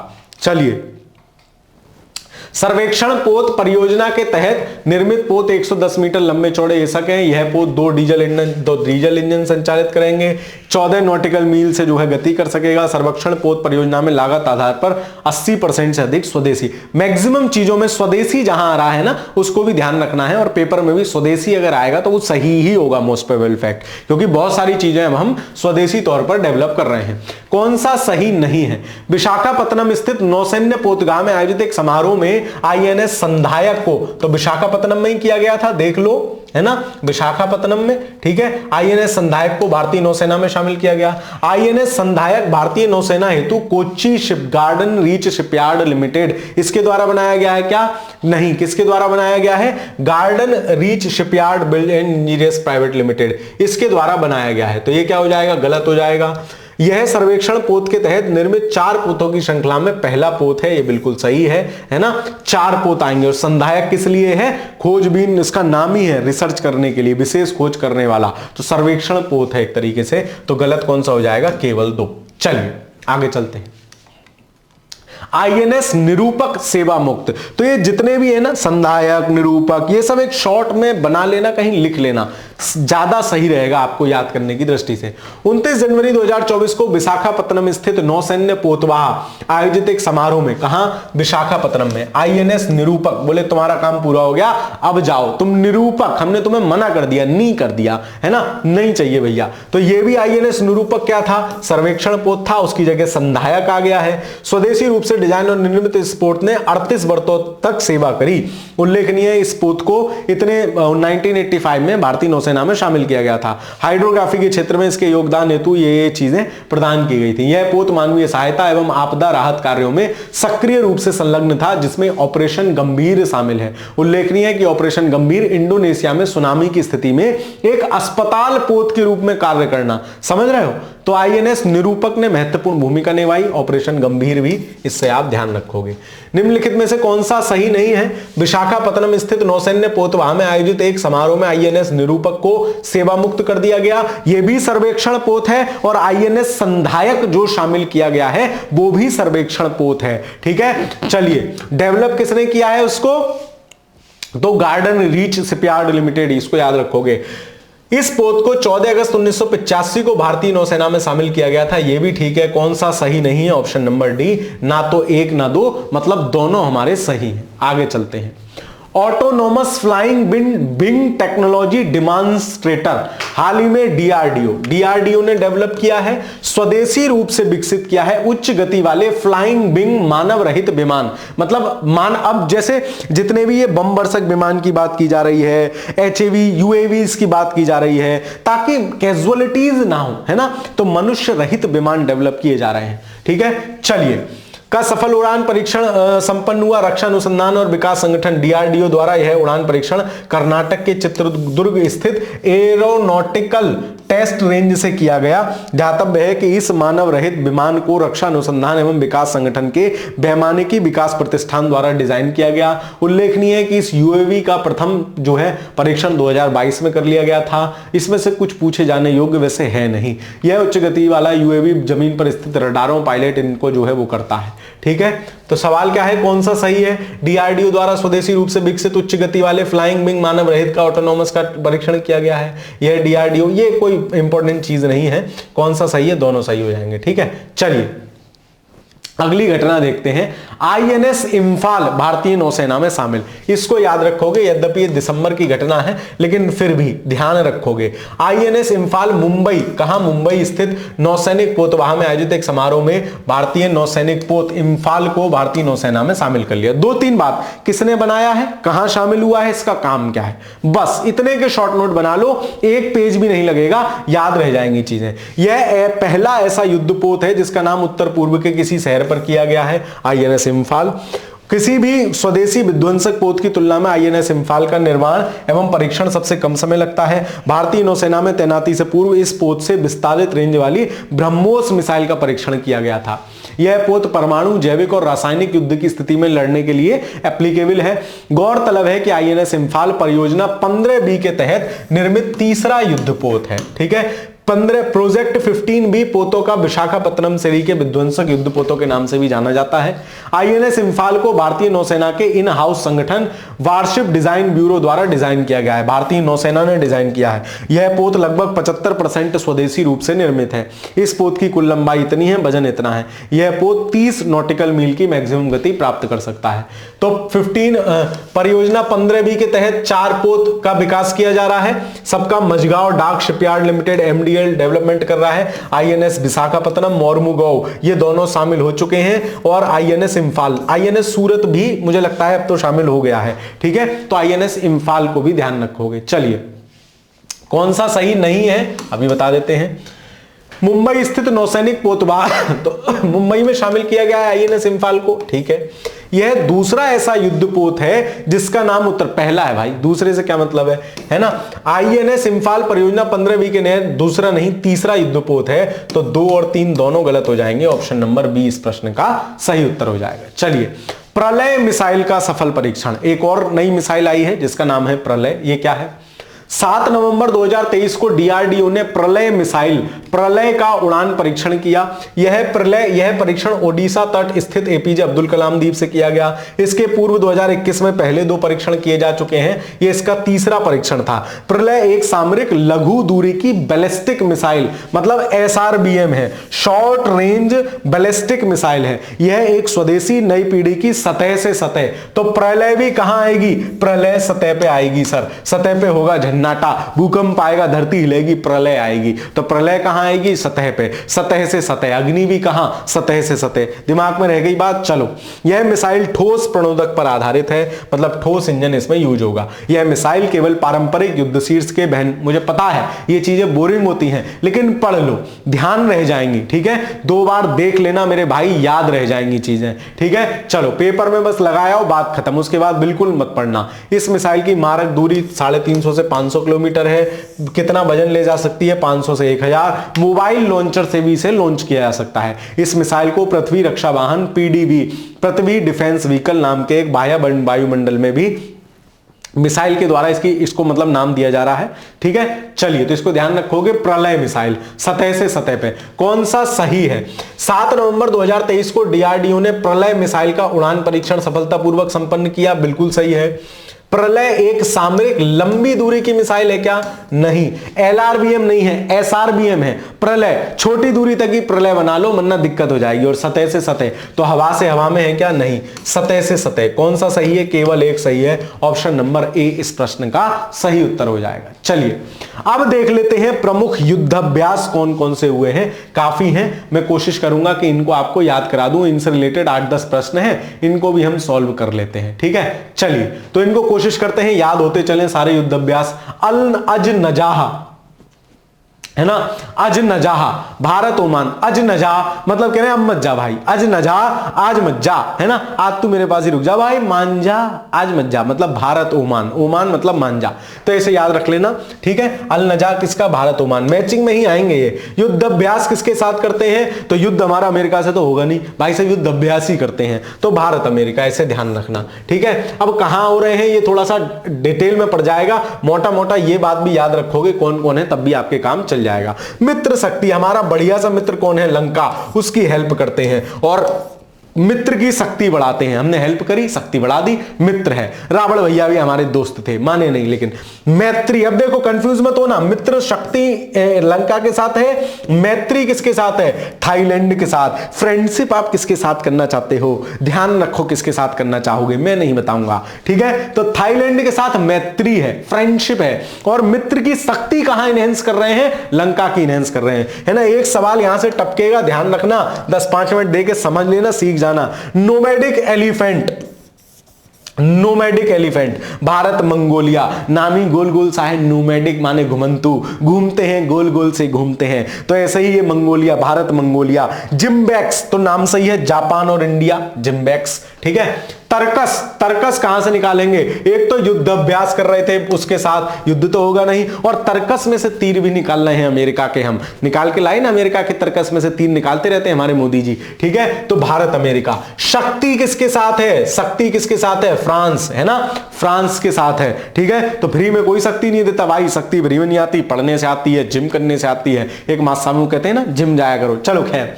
तो भारत फ्रांस शक्ति। अब देखो याद रखो, मित्र शक्ति लंका, मैत्री थाईलैंड, शक्ति केवल पूछ ले तो किसके साथ? शक्ति फ्रांस के साथ। अभ्यास 10 तालिक, तो जहां डस्टी डस्ट है, बोले कहां? सारा बेच दिया उसने। भारत उज्बेकिस्तान, डस्ट तालिक, ठीक है। सी डिफेंसर्स, तो भारत और अमेरिका, इनको भी याद रखोगे तो तर्कस हो गया और युद्ध अभ्यास हो गया, सी डिफेंसर्स हो गया। धर्म गार्जियन हम किसके साथ करते हैं? काफी पुराना है, आपको याद होगा, भारत जापान। कौन सा था? भारत जिम्बैक्स, है ना, जिम्बैक्स था। समुद्र लक्ष्मण, भारत और मलेशिया, है ना, मलेशिया समुद्र लक्ष्मण। तो मलेशिया मतलब लक्ष्मण जी को जब शक्ति लगी थी, लक्ष्मण शक्ति, तो क्या हुआ था? मलेशिया मतलब मरे से हो गए थे, प्राण चले गए थे उनके, तो मलेशिया मतलब मलेशिया। तो याद रख लेना, समुद्र लक्ष्मण, तो लक्ष्मण जी मलेशिया हो गए थे लक्ष्मण शक्ति लगते हुए, तो समुद्र लक्ष्मण।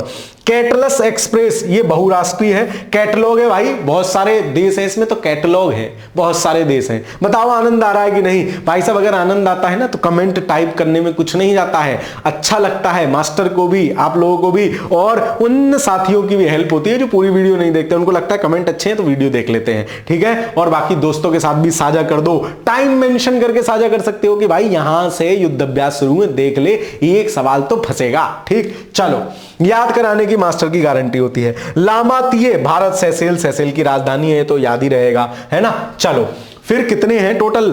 33 हैं।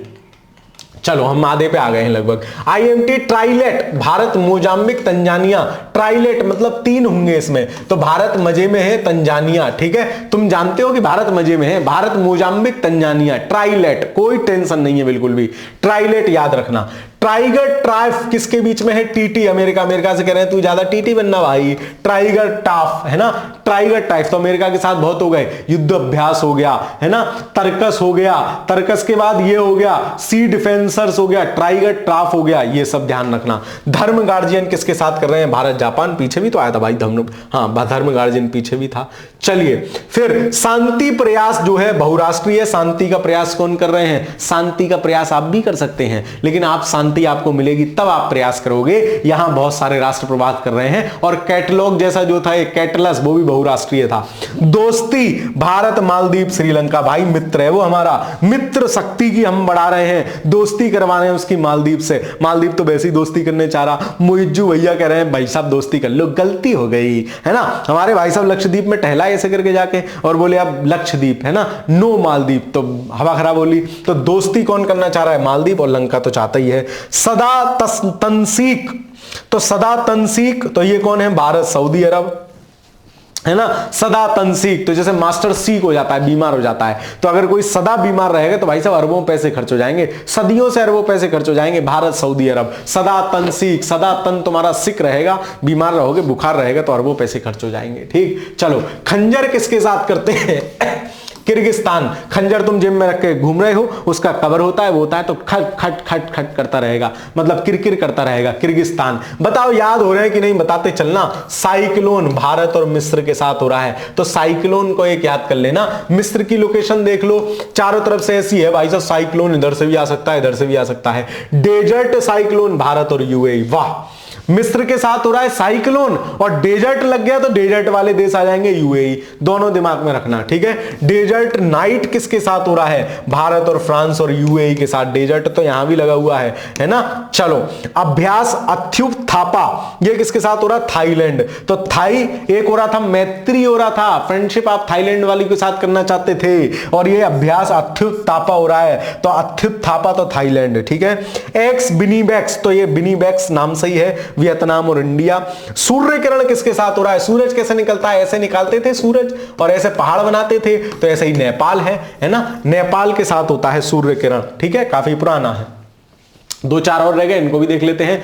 ऑस्ट्रा हिंद नाम से ही क्लियर है, ऑस्ट्रेलिया और हिंदुस्तान होगा, ठीक है। काजिंद ये भी क्लियर है, कजाकिस्तान और इंड मतलब इंडिया, ये भी क्लियर है। बोंगो सागर किसके साथ होता है? भारत बांग्लादेश, बंगाली सा नाम है बोंगो सागर, इसको भी ध्यान रखोगे। हरिमऊ शक्ति भारत मलेशिया, है ना, एक लक्ष्मण समुद्र लक्ष्मण था, वो भी मलेशिया हो गए थे, और हरिमऊ शक्ति, फिर उनको शक्ति दी गई थी लक्ष्मण जी को, याद करो, मलेशिया, ऐसे ध्यान रखना। सिम्बेक्स भारत सिंगापुर, ठीक है। मालाबार किसके साथ होता है? ये भी बहुपक्षीय है, जिसमें कौन कौन? भारत, जापान, ऑस्ट्रेलिया एवं अमेरिका, मतलब ये कौन कर रहे हैं? क्वाड वाले देश कर रहे हैं, QUAD, क्वाड वाले देश कर रहे हैं, ठीक है। चलिए, तो इस तरह से युद्ध अभ्यास खत्म हो गए, दोबारा देख लेते हैं, एक बार रिवाइज कर लेते हैं ताकि आपको ध्यान रहे, याद रहे। आज न जहा आज मत जाओ, है ना, किससे कह रहे हैं? भाई मान जा।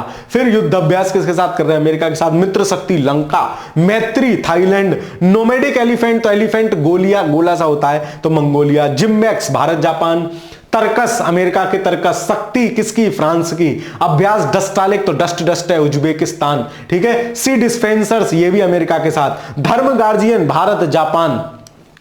समुद्र लक्ष्मण शक्ति मलेशिया। कैटलस बहुत सारा कैटलॉग है, बड़े बहुत सारे राष्ट्र हैं। लमाती भारत सेशेल्स के साथ होगा।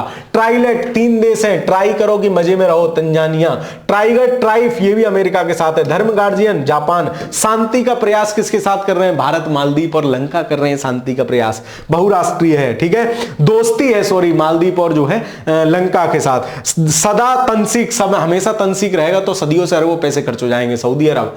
खंजर भारत किर्गिस्तान। साइक्लोन भारत मिस्र। दूसरा डेजर्ट साइक्लोन है तो Bharat UAE। Desert knight Bharat UAE France, तीनों का।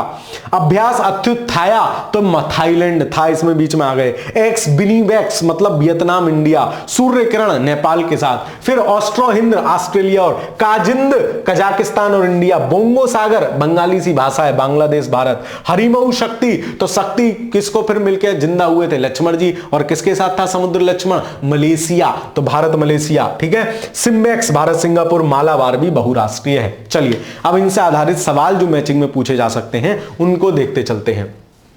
कौन सा सुमेलित है? अल नजहा आज मत जा, ओ भाई मान जा, बिल्कुल ठीक है। युद्ध अभ्यास किसके साथ युद्ध का अभ्यास करते हैं? भारत अमेरिका, बिल्कुल ठीक है। मित्र शक्ति, कौन से मित्र की शक्ति बढ़ा रहे थे भाई? लंका की बढ़ा रहे थे, ये है। और मैत्री थाईलैंड के साथ कर रहे थे, ये दोनों गलत है, तो 1 और 2 सुमेलित हैं, ऑप्शन नंबर ए, ठीक। आगे चलते हैं, फिर मिलाओ। नोमैडिक एलिफेंट है, गोला सा होगा, तो उमरोई मेघालय। अच्छा, ये आयोजन स्थल का सवाल पूछ लिया आपसे, तो इसमें क्या होगा?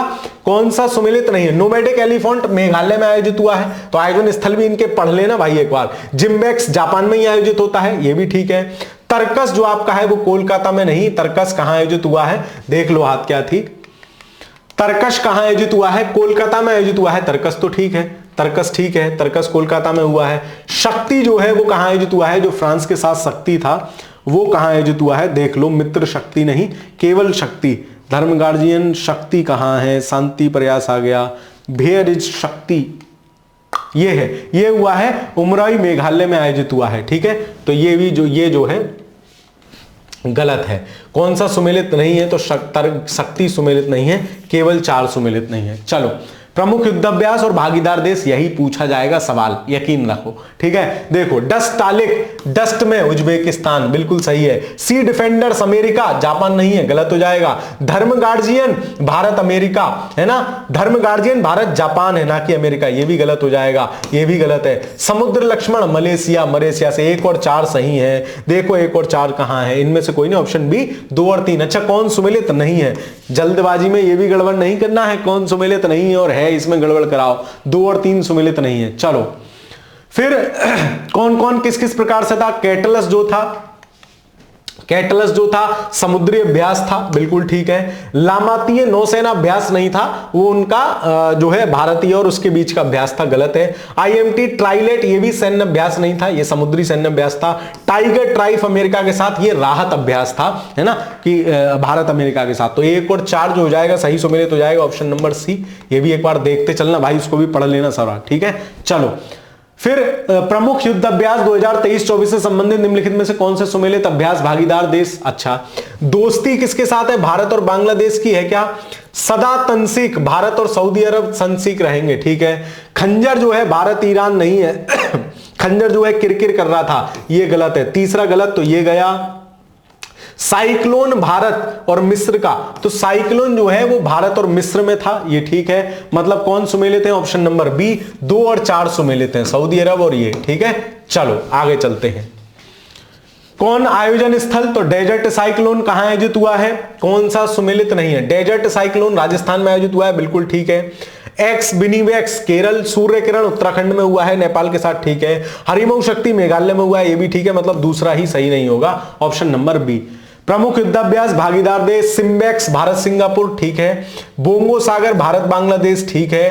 काजिंद भारत कजाकिस्तान, ये भी ठीक है। ऑस्ट्रो हिंद भारत ऑस्ट्रेलिया, ये भी ठीक है। चारों सही हैं, मतलब सभी सुमेलित हैं, ठीक। चलिए फिर देखते हैं जनवरी 2024 में आयोजित युद्धाभ्यास डेजर्ट नाइट किन 3 देशों में हुआ? तो डेजर्ट है मतलब यूएई होगा, नाइट है मतलब फ्रांस होगा और भारत होगा। ऑप्शन नंबर सी इस प्रश्न का सही उत्तर है, ठीक है। तो इस तरीके से हमने पूरा ये वाला सेक्शन भी पढ़ लिया है। तो आप एक बार अपने से इनको देख लेना किस किस लिए है, जैसे विशेषता इनकी क्या है ना।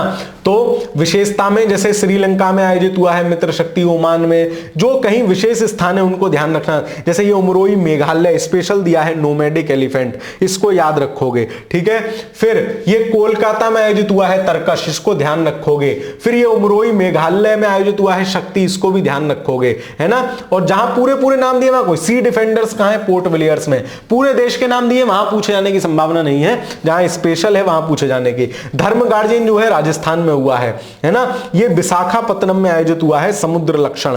फिर कैटलस जो है पोर्ट विक्टोरिया सेशेल्स में, तो ये कैटलस क्योंकि बहुत सारे देश है तो सेशेल्स याद रखोगे, ठीक है। लामाती भी सेशेल्स में है। ट्राइलेट मोजाम्बिक में आयोजित हुआ है, तीनों देशों में से, है ना। टाइगर ट्राइब भारत अमेरिका पूर्वी समुद्री तट पर। धर्म गार्जियन राजस्थान में, है ना। ये नेपाल में हुआ है शांति प्रयास, ये भी बहुराष्ट्रीय युद्धाभ्यास है, नेपाल में है, तो ध्यान रखना।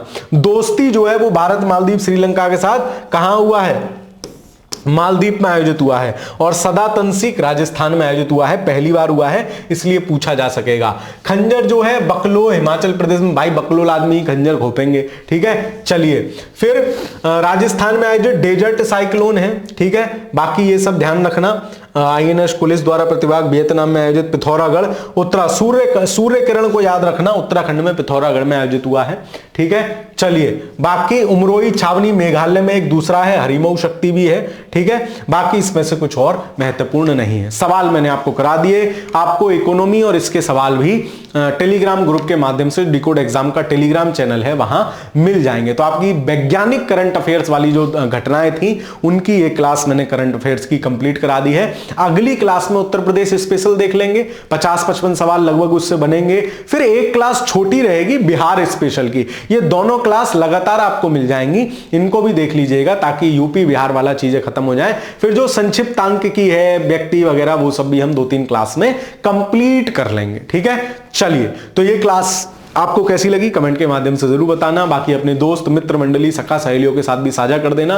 अंतिम वाला जो इसका सेक्शन है वो बहुत इंपॉर्टेंट है, वहां से सवाल बनेगा, ठीक है। तो उसको एक बार और देख लेना, अच्छे से सवाल प्रैक्टिस कर लेना।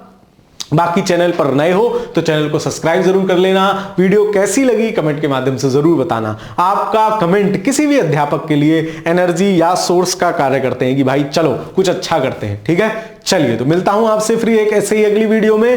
तब तक के लिए पढ़ते रहिए, खुश रहिए, धन्यवाद।